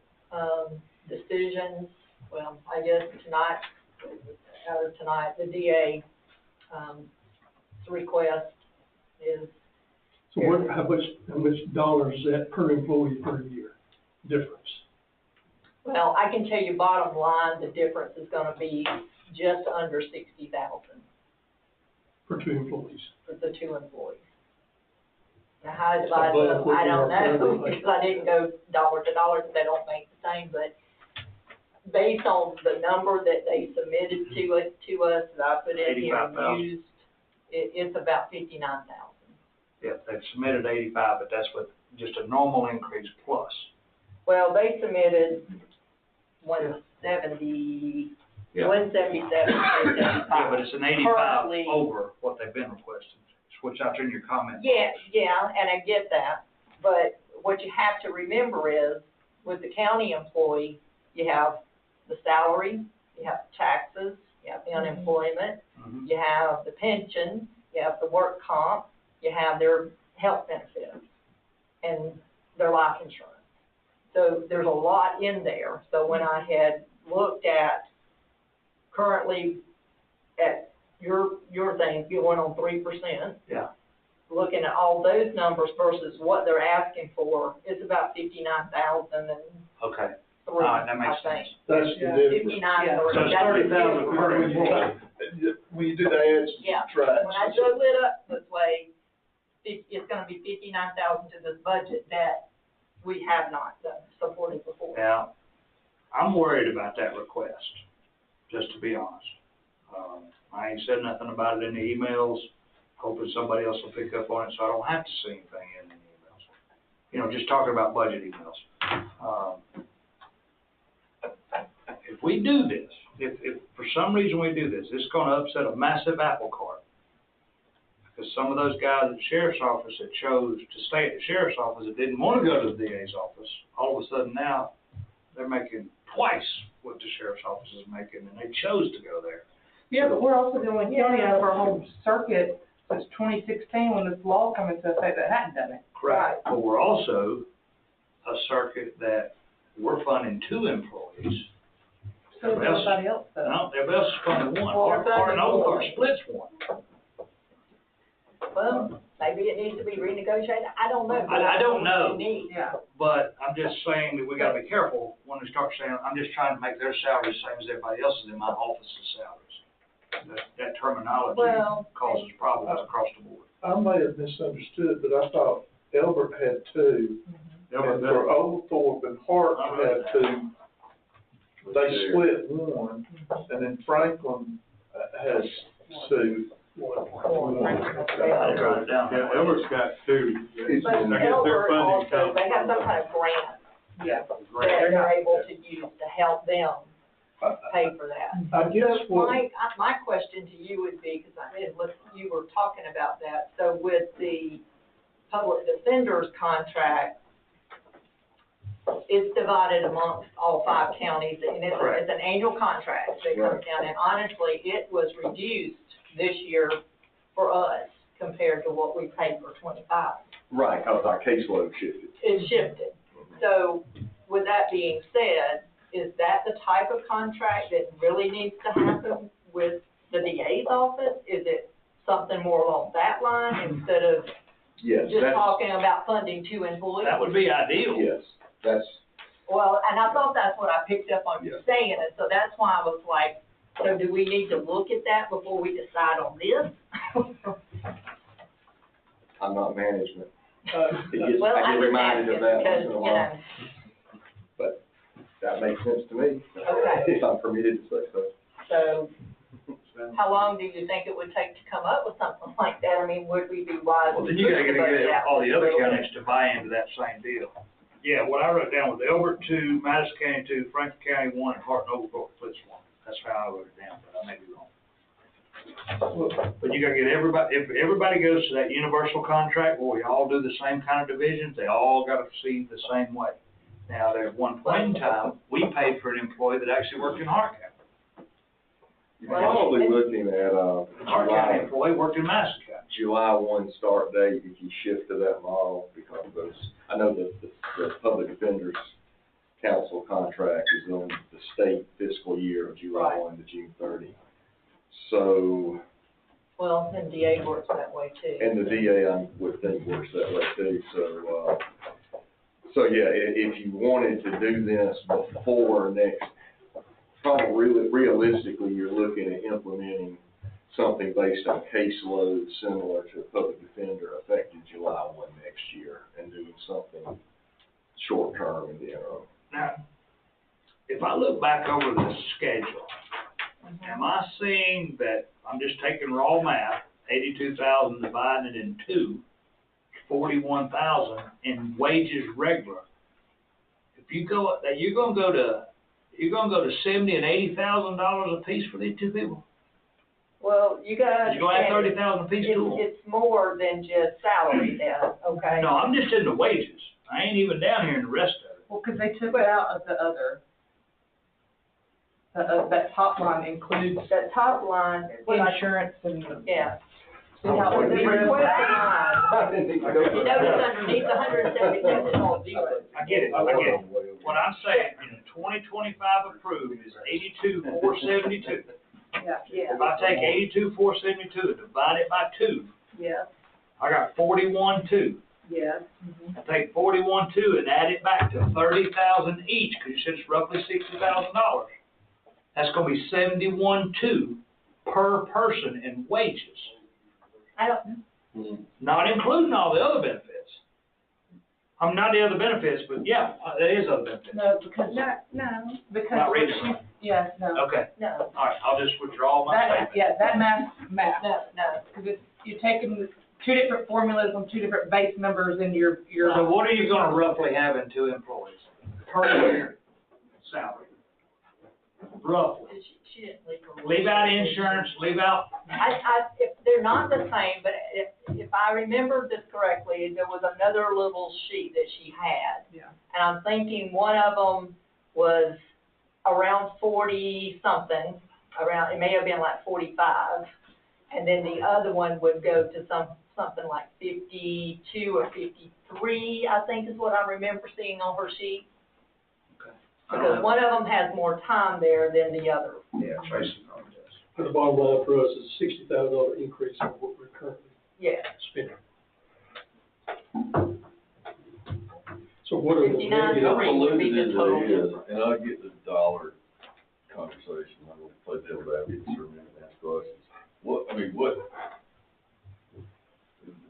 And I'll agree with Ms. Rod, that, I mean, there's probably some fairness there, but at the end of the day, what we missing? Why has everybody else agreed to do this? Why, if they're our employees in some jackleg goes berserk in the courtroom, we're now, now we have a workers' comp. I mean, what all, I get the fact that there's X dollars at the bottom line, but what are we missing conversation-wise on risk, on, at the end of the day, Well, and I you think go away basically, and you're a state employee. my understanding is that all of the other counties moved over when the state title changed. And I think that was like in 2016, I believe. Mike probably knows better than me, but all of the other ones did switch over when the law changed. At that point, One of the counties gets reimbursed from the state. Yes. Albert For gets a one of grant. them. For one of their employees. Is it gonna eventually get to the point where let's just play it forward that we're the lone holdout and then they'll change state law and just say, you gotta do it? I mean, It's probably coming anyway at some point. I guess for me, the question would be, where does it end? Because next year, they're gonna come in and say, well, we've got bailiffs that are assigned to Superior Court all the time. We want them to be state employees with the benefits. With benefits, it's coming. And And I don't. well, that's what I'm saying. And I hear what you're saying. Where does it, if we open this floodgate, where would it stop? Mike, you were out, and I told him, my understanding was all the other counties switched over yeah, I didn't to allowing them to have, when the Yeah. title changed. I see. I So, wonder why they didn't contact Madison County to do. well, according to them, they did come before this board, or before the board at that time, but they were told no. What year was that? I think that law changed in 2016, if I'm not mistaken. Well, the printout, the last amendment was in 2016. I don't know when it was originally passed. For me. That's before Franklin Moore. Yeah. That's right. What do you say? He wishes. Well, honestly, I think they came before us about 4 years ago and asked this board, could they have it? Because I remember a couple of them being a little upset they didn't get what they requested because the other counties give it to them. I mean, I wasn't here, so Yeah. I'm just going based on what I've been told. All right, what other line item? Because we're talking 2026 budget. So, our other one was the library did come back and they reduced their dollar amount. However, they're still looking at, 3%, I believe, for the full-time. But they were still asking for above 3 for. $5 for the part-time. It was a flat, but $5 flat fee for, their part-time. And a My question would 20% be- increase in health insurance. And a 20,000 increase for health Yeah. insurance. And so my question to you all would be, what's your feelings on that? I mean, they did reduce it, I can't remember what the exact total was, it seems like it was like, it went from 270 to 230, maybe something like that, does that sound right? Yeah, that sounds right. Oh, it went up to 320 for the request. The bottom line number requested was 320, 320, and we were at 270. So there's a $50,000 increase. okay, so then I think they came down to 230, I believe. I ain't come up. I'll have to look it up. For me, But my question would be, would you want to do the flat $5 for the part-time, or are y'all thinking more of 3% across the board, or is there any way to negotiate with any of these agencies on the amount of state benefits, maybe sharing it in some way? I don't know legally what we could do there, but We know- the we know state we- benefits is expensive. We know we can move the employees to county employees. We know we can do that. Well, Now, what- it's true. Did you have a The conversation? library's not the only one who's got this. I mean, we're doing the same thing for the extension office, the health department. So it keeps rising because the benefits keep rising. Is there maybe another discussion that we say, the counties start to say, you know what, we'll split it some way, but we're not gonna eat all of it. Our conversation needs to be with our representatives and senators. They have to look into this. Because there's no reason in my mind why, for that large of a pool, why that state health expense would be that much greater than what we can get for a much smaller number of employees. So, Because it ain't affecting them. I guess I would lean towards, in conversation that I was privileged to, somewhere I heard the number that they wanted to bring the part-time employees to $15 an hour. Right. I know I heard that. That's the deal. They go to $15 an hour, there's no addition for the state employees, and there's no raises on insurance for the state employees. The state can do what they want to with their employees, but we're not obligated to do that for this group. Okay. If we do that, then one of these days, we'll have somebody walk in here and say, all these folks need to have state employee benefits, and then we'll be broke. You're right, they asked, it's $4.49 an hour increase to bring the part-time to $15 an hour. And then the full-time, they asked for $2.50 for the hourly subs, and then 3% for the full-time. I'd be I'd write that number down. Mhm. Holy, I know, but because she said $4.49, but she said one of them makes 10, one makes 8, and one makes 11 or 12. Well, that ain't $4.49 across the board. So if you're just gonna say we're gonna go to 15, we're gonna go to 15. Yeah. Now, what I'd be worried about is if we're mandated to pay that health insurance increase, because that's very possible. It depends on, and I don't know that we ever got a contract from the library system saying what we actually have to pay. I don't think we've ever received that contract. So we may be liable, just like UGA with the extension office, we're liable for their health care insurance. Right. Just like the health department, we're liable for their health insurance. Because that's I'm how not the saying that contract we're is. not liable for the library, so that we have to verify that before we say we're not gonna do it. Or, Well, that was what I was. But what I would say is if we're gonna do the increase on the insurance, then you're not getting an increase on pay because you keep increasing my insurance. And not just health insurance, we're talking about retirement too. Oh, yeah. Every time that increases, you increase your retirement privileges. Yep. Which is a benefit Right, for the employee. right. Know that this is a topic all over Georgia, by the way. McIntosh County, Columbia County, Warren County, Wilkes County, everybody is talking library problems. And I don't think it's a library that everybody's upset with. They're upset with the compensation that's required by the counties to pay the state. Warren County, their employees at the library are county employees, according to John Grant. They work for Warren County. But I don't know how they contract for the equipment and probably the books and stuff in the library, because they already own the facility. I don't know if there's a separate contract. If that was the case, Well, we would do that.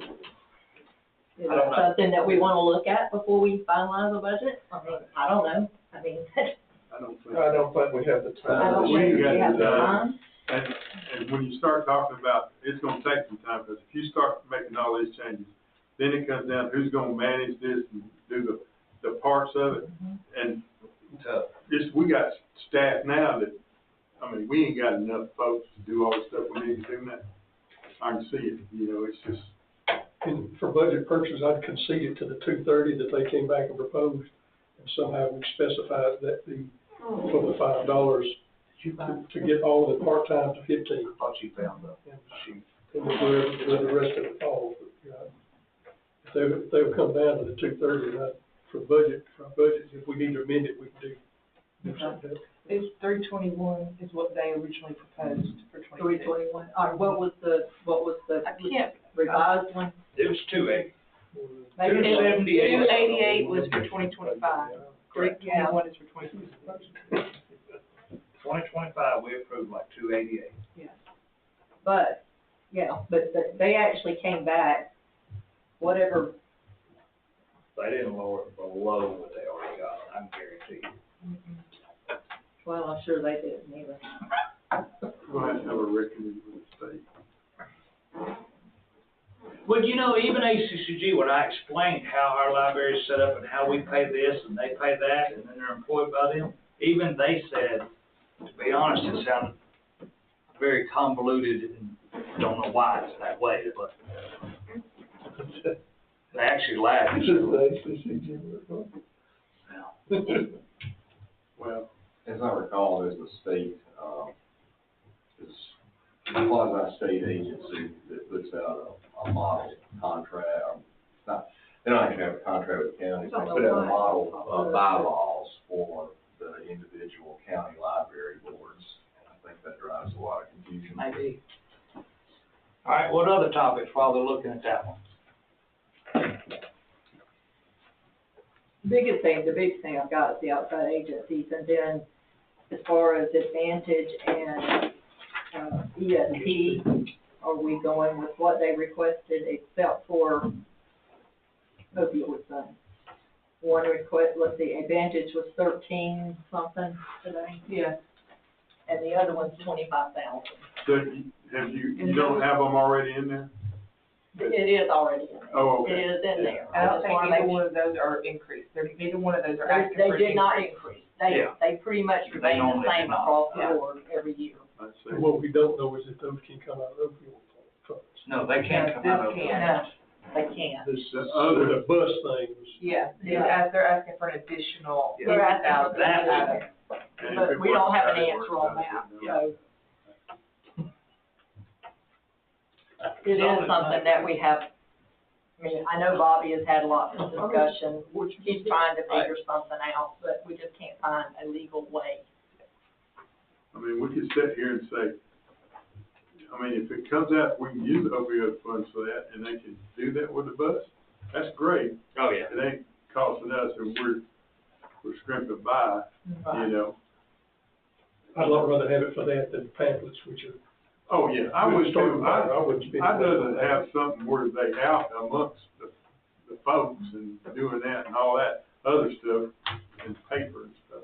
All right. I mean, other than that, I think we're good. It's just, Well, you're not good. I'm not good, but I got Well, answers, I know what I need to put in my fund. I don't even want to get into the topic tonight, but we have to look at what we're gonna do with the water. Well, I agree with that. $1.9 million. I agree with that. Well, I can't keep pushing and pulling on pennies. It ain't gonna make no difference. I mean, it does. What we're gonna do with the water, 1.9. Well, we're trying to budget for a water department.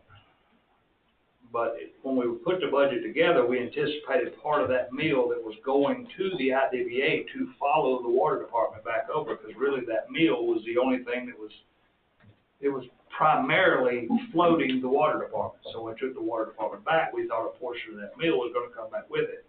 But the emails are showing that the meal's gonna stay there, and now all of a sudden, we gotta produce money somewhere to fund the water department, because the meal did not follow it back over. but that's, Water department's positive. It is positive. It's positive, It but is it ain't positive. But It's positive to maintain, it's not positive to run a new line tomorrow. Right. It's not positive to put in new hydrants. Correct. Positive. Yeah, so. the if you're thinking about future projects. That's the reason we got the IBDA, supposedly. If it ain't being run like that, then I'm really sort of, I mean, I gotta go to Iowa it says they're, for a new elementary school at some point in time. they're gonna bring. That's gonna cost money to get up to Iowa. You know, we're gonna be, the water department ain't gonna have no money, but the idea we're gonna have $4 or $5 million sitting in the bank 4 years from now, because they can't spend it as fast as they're getting it. So we have to rethink how much of the mill is gonna stay for future growth, how much is gonna go for water department growth. Well, I think we're checking too far in the future. I agree that, we gotta pay for something.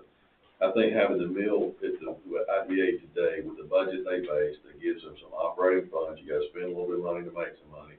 And then at the end of next year, that we can really dial in what we really want and how we want it to operate, as far as the mill is concerned. I mean, if we asked them to go build, a couple of detail lanes in the turn lane out for that property to develop that, you're eating up $1 million, $2 million right there easy.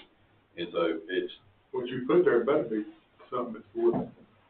Yeah, that's yet to be determined. Well, but that's the idea, if you don't do it, you will never have that. Yeah, I understand it. I am not gonna argue about this tonight, and I'm not arguing with you, Brian, either, by the way. I know, I'm But not. right now, I'm at the just end, saying. at December 31st, 2026, at the rate we're going, the IDBA will have close to $3.1 million sitting in the bank.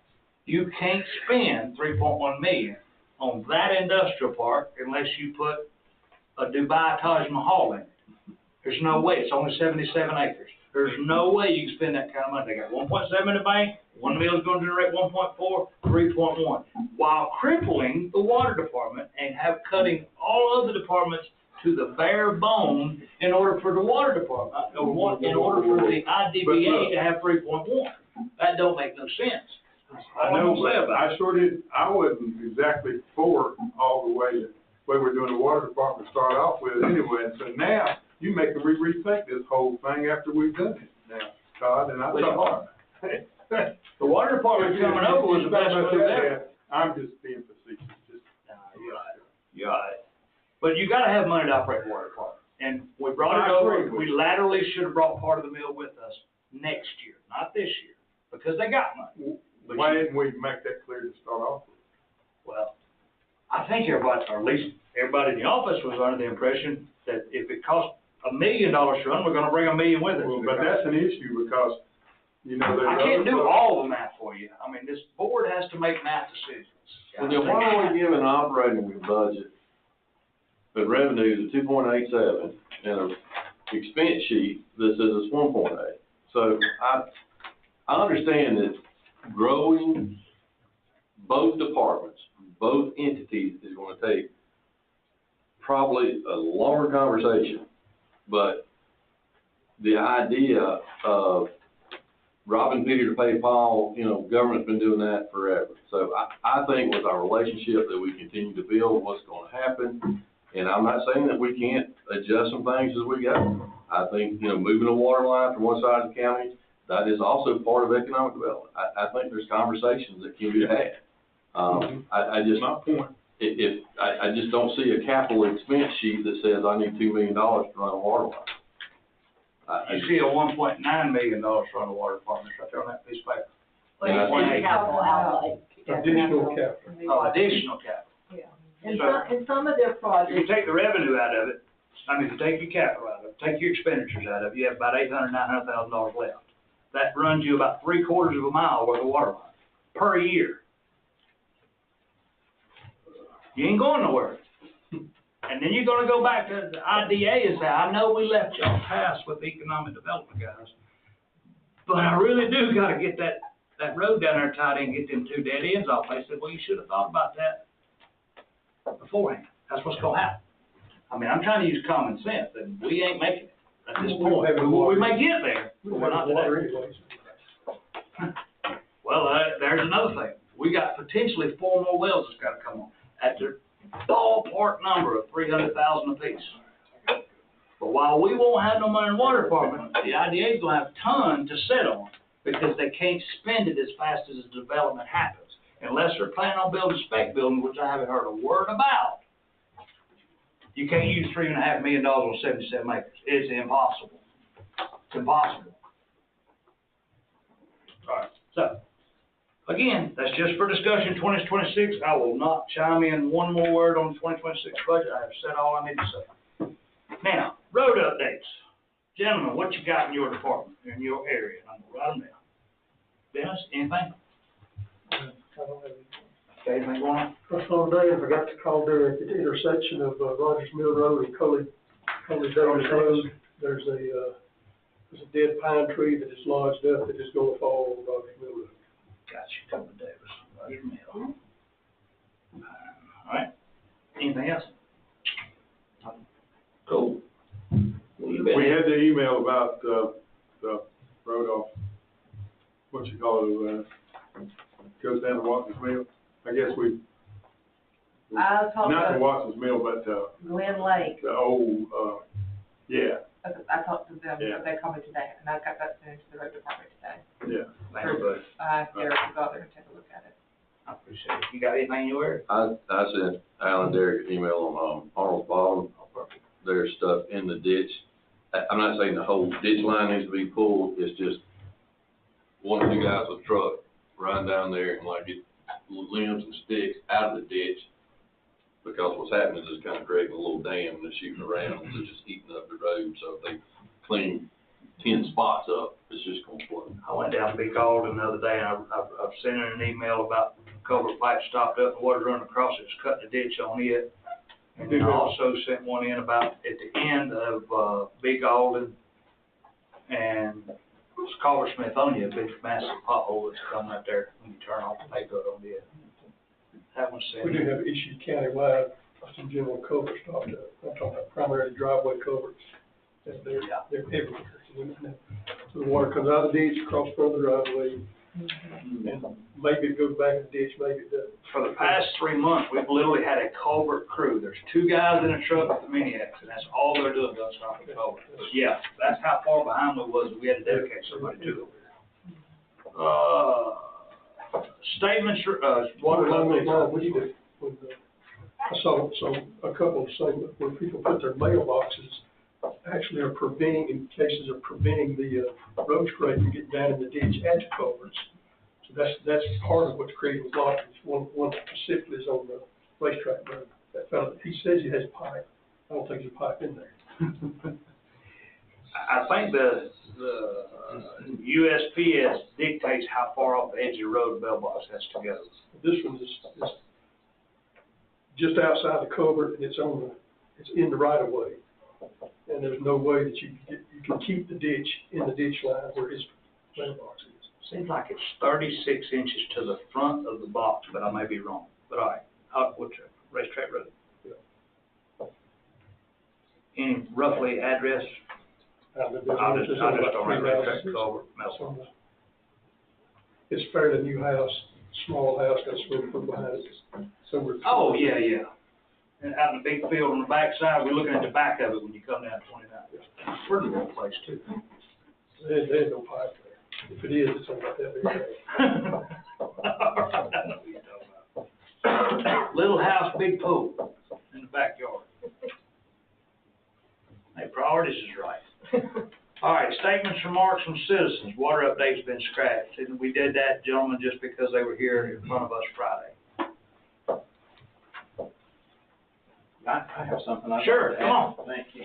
State your name and address for the record there, young man. I'm Greg Shillo. I live in Iowa. That's close enough. Mr. Chairman, some years ago as a young pastor, I learned an interesting truth that generalizes, I think, to a lot of endeavors, and that is that lots of people want to talk about spiritual growth, but not a whole lot of people want to do the changing that's required to make it happen. And in our county, I hear a lot of conversation with some good efforts about wanting to change and all of that. And yet it seems as though there's a concerted reluctance at a lot of levels to make the changes that are needed to do that. And, we see that in some governmental bodies, and I'm not pointing any fingers at anybody here. I've heard various municipalities have had opportunities to take advantage of business growth and have said, no, I don't want to do that, and we don't want that here, all that kind of thing. And it seems to me that growth is going to find us whether we like it or not. It's just going to happen. We've seen it happen in Gwinnett, we've seen it happen in Cobb, we've seen a number of cities there that didn't plan for that growth, and it was thrust upon them. We've seen others that planned for infrastructure changes and all that kind of thing, and made it happen, and it was somewhat painless. So my thoughts have been generating for a while, and you and I have talked about it, and I suggested to Ben Morris a while back when I was looking at the possibility of joining the IDBA. What do we call it? Is it IDA or what is it now? IDBA. It's still IDBA. And I said to him, I said, one of the areas of reluctance to change, to embrace growth, is in landowners. Some of these folks have big parcels of land, and they don't want to do anything with it except farm on it or leave it to their families and all that kind of thing. But one of the things that got me stirred up over the last few days is I had a conversation with Dr. Goodrow, and then the article in the paper the other day about the proposed tax relief for seniors and the three levels, L3, L4, and L5. And the interesting number that I saw is it 1,600 persons, or is that 1,600 families that are in that L5 category? Because I know you're involved in the discussion. It should be 1,600 parcels. Okay, 1,600 parcels. That says to me, if you can identify the parcels, then you know who owns it. And what I suggested to Ben a while back, and I even had some more discussion tonight about, I presume, about the director or coordinator for business development that IDBA is looking to hire, and whether that's going to happen and where it's going to happen, all that. But I suggested to him a while back, why isn't there a person, and it may be that person, that business development person, or some sort of task force that identifies who some of these major loan landowners are, those 1,600 parcels. Let's pare it down. Maybe there's 40 people that own all of that, and maybe 20 of them are of an age where it looks as though they may need to leave that to family members or do something else. Why not identify those folks? And listen, I run the risk at this point of sounding like the guy who's majoring in 8-track stereotypes while you guys are playing AI music. I get that. So I may be a little bit behind. But what kind of effort has been made, is being made, or will be made to go talk to those people and find out how to lessen the resistance for them to be willing to create some sort of partnership with whatever, governmental and business agency, including the chamber, would be necessary for them to turn over that land. If some young family member is going to get it and just sell it, and you may not be able to control what's going to happen with it, is there some sort of effort being made to talk to those landowners to see what they would permit on their land, or what they would find a good hand-in-glove kind of partnership to be on their land? We've got a lot of ag stuff around here. There's some ag-related businesses that could go on those properties. So, I'm kind of shooting in the dark here, but I saw that article and I said, if there's 1,600, we know how to identify who owns those. And it just seems to me, I've been in sales and recruiting for a long time, and you all who are business people understand that, you want to talk to your customers, right? And you want to create a rapport where they want to say yes. Not that you want to deceive them in any way, but you want to create a kind of partnership where they say yes. So I'm simply asking the question, is there any of that kind of discussion going on with those landowners? Because when I suggested it to Ben, he said, yeah, go for it, do it, tell me what happens. Well, then I didn't join the IDBA, and so that's been kind of left on hold. But I just wonder if there's any kind of effort to do that, to overcome some of this resistance and this reluctance, at least at that level. Because if you don't have the land, you can't do anything. I know the water, sewer, all that. But if you don't have the land to work on, you don't have anything to proceed with. So just a question, is there some answer for that? I'll give you the best answer I have for it this time. On that particular topic for L5, stuff like that, that's so brand new. We ain't real sure where that's going yet, whether it be L3, L4, L5. I would assume it's probably gonna land on an L5, not necessarily a three-way choice. I'm just guessing. I think so, but that's not the issue. Yeah. That's not what So I'm bringing the to. land itself, I mean, it's a very good point. We could probably explore that idea. The 77 acres we were tossing around a minute ago was on Highway 72, Right. came up for sale. This farmland had been leased for years, and the owner decided to sell it, and luckily enough, we was able to buy it. You were in there, yeah. Or the IDBA, sorry. I need to rephrase that. IDBA was able to buy it, which is a good purchase, and it'll work out good for the long run. One of the things about acquiring too much property for industrial and or business is having the people to be employed there. That's one of the biggest downfalls of Madison County. We have 6 cities, they all pull from each other. I tell people all the time, the Burger King here in Danielsville is the same Burger King they got in Las Vegas and New York. What makes it not so pleasurable sometimes is employment. They struggle to employ people. So there's a multitude of factors. We don't need a factory that's gonna employ 400 people, because we don't have 400 people here looking for a job, just to be honest. We saw it with SMI, took them almost 6 years to get to 300. So we have a housing issue. And 50% of their employees come into here from other counties. Correct, and he's correct. They offer a great service. I ain't gonna knock them out. I'm really appreciative for SMI, but they do. Most of their employees is not from here. So we have a lot of issues. We have a school issue as far as the amount of people that could live here. Our schools is nearing capacity. These are things that's gonna plague us all, and I know the school board doing a good job trying to rectify that right now. But an abundance of homes is gonna have to be there to be employed at those jobs of abundance. So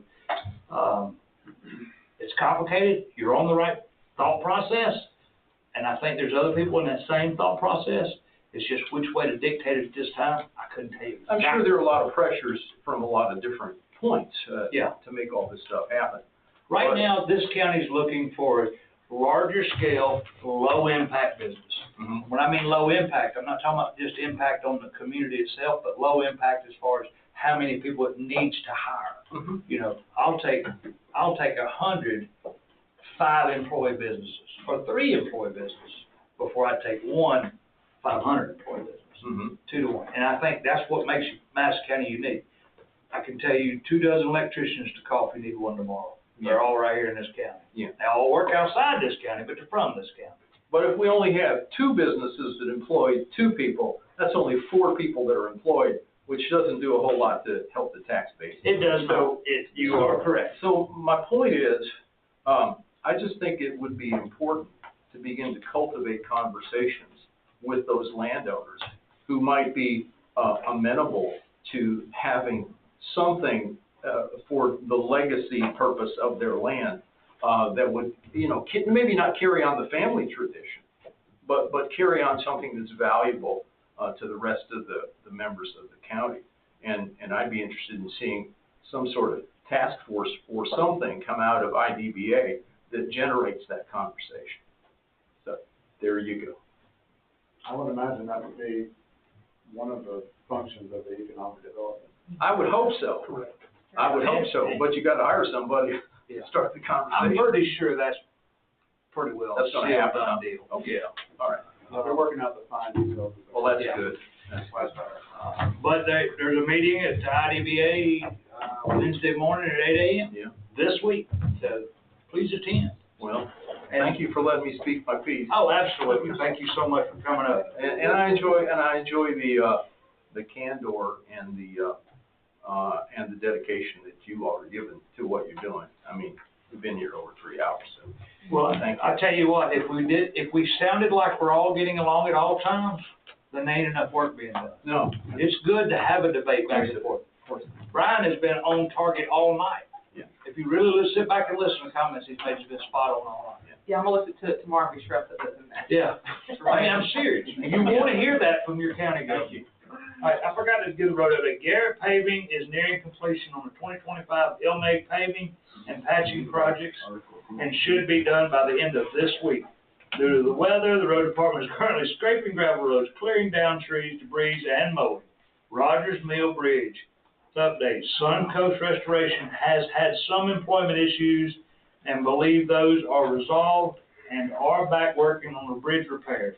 The company is over 50% completed on Rogers Mill Bridge, and I'll keep my comments to myself on that one. Statements and remarks from commissioners. Urgent matters. Urgent matters. Executive session, discuss real estate acquisition, personal matters, potential litigation, sir. Commissioner Doster. Christina, tell me about. City of Commerce. Oh, I need to ask a question just to you guys. So we haven't had a contract with the City of Commerce in some 10, 12 years. Off the top of my head. And we've got all contracts with all other entities, whether it be buy, sell, and or just buy and or just sell, completed. We've finally got the one done for Commerce. Mike has worked diligently on putting that contract together. It has been through the Commerce attorneys. And I couldn't recall if we brought before the Board of Commissioners the agreement for me to sign those water. I think the question is, when we took over the water, it was part of that IGA that the BOC took over all the IDBA water contracts. We had to change them all. Internally, signed those and sent them back. Is that the case for Commerce, or does it need to be voted on by the BOC? I'm glad you remembered that, because I told him I'd have him an answer. Yeah, we had all that in the IGA, so It's part. so it got approved by this board when the IGA was approved. Okay, so we can, once Commerce approves it, we can sign it and send it back, or does Commerce, that's what, I don't remember how. I don't remember how did they draft the signature line? I don't know. It's just my signature, Christina's signature, and then their clerk. Okay, if it's got Christina's on it, that means it's board action, because she's. It may not be yours, I don't know, I have to look it up. I'll use the last one, look at it, Mike. So what you're saying, I mean, all the other contracts were existing, so it was just a kind of a transfer, and we have said, okay, if it's. Well, we had to rewrite them change. all to take them out of the authority's name and into the Board of But what Commissioners. you're saying, we've not had one with them for a long time, so it possibly does need. Possibly does take more. But and I think that we updated that one, that had a lot of verbiage change. Yeah, that's right, it changed a lot from the old one from 2015 or whenever it was. Okay, so I'll put it on our next agenda just for, clean it up and have it be a thing, so just go ahead. They're just trying to get their end done, and it took 9 months, I'll be honest with you. We waited on them, and now they waited on us, and then we got it back to them, back and forth. Move to adjourn. All right, move to adjourn. So yes, Christina, we'll have to put it on our agenda. Thank you, dear. Well, unless. And then real quick, I'll fill for you. I'll fill. Christina was over, Ron give can us the always time out, call then. Hell Christina yeah. was like, I'm gonna throw the red flag in a minute. I know, I'm sorry, I really I told her to remind you. You know it.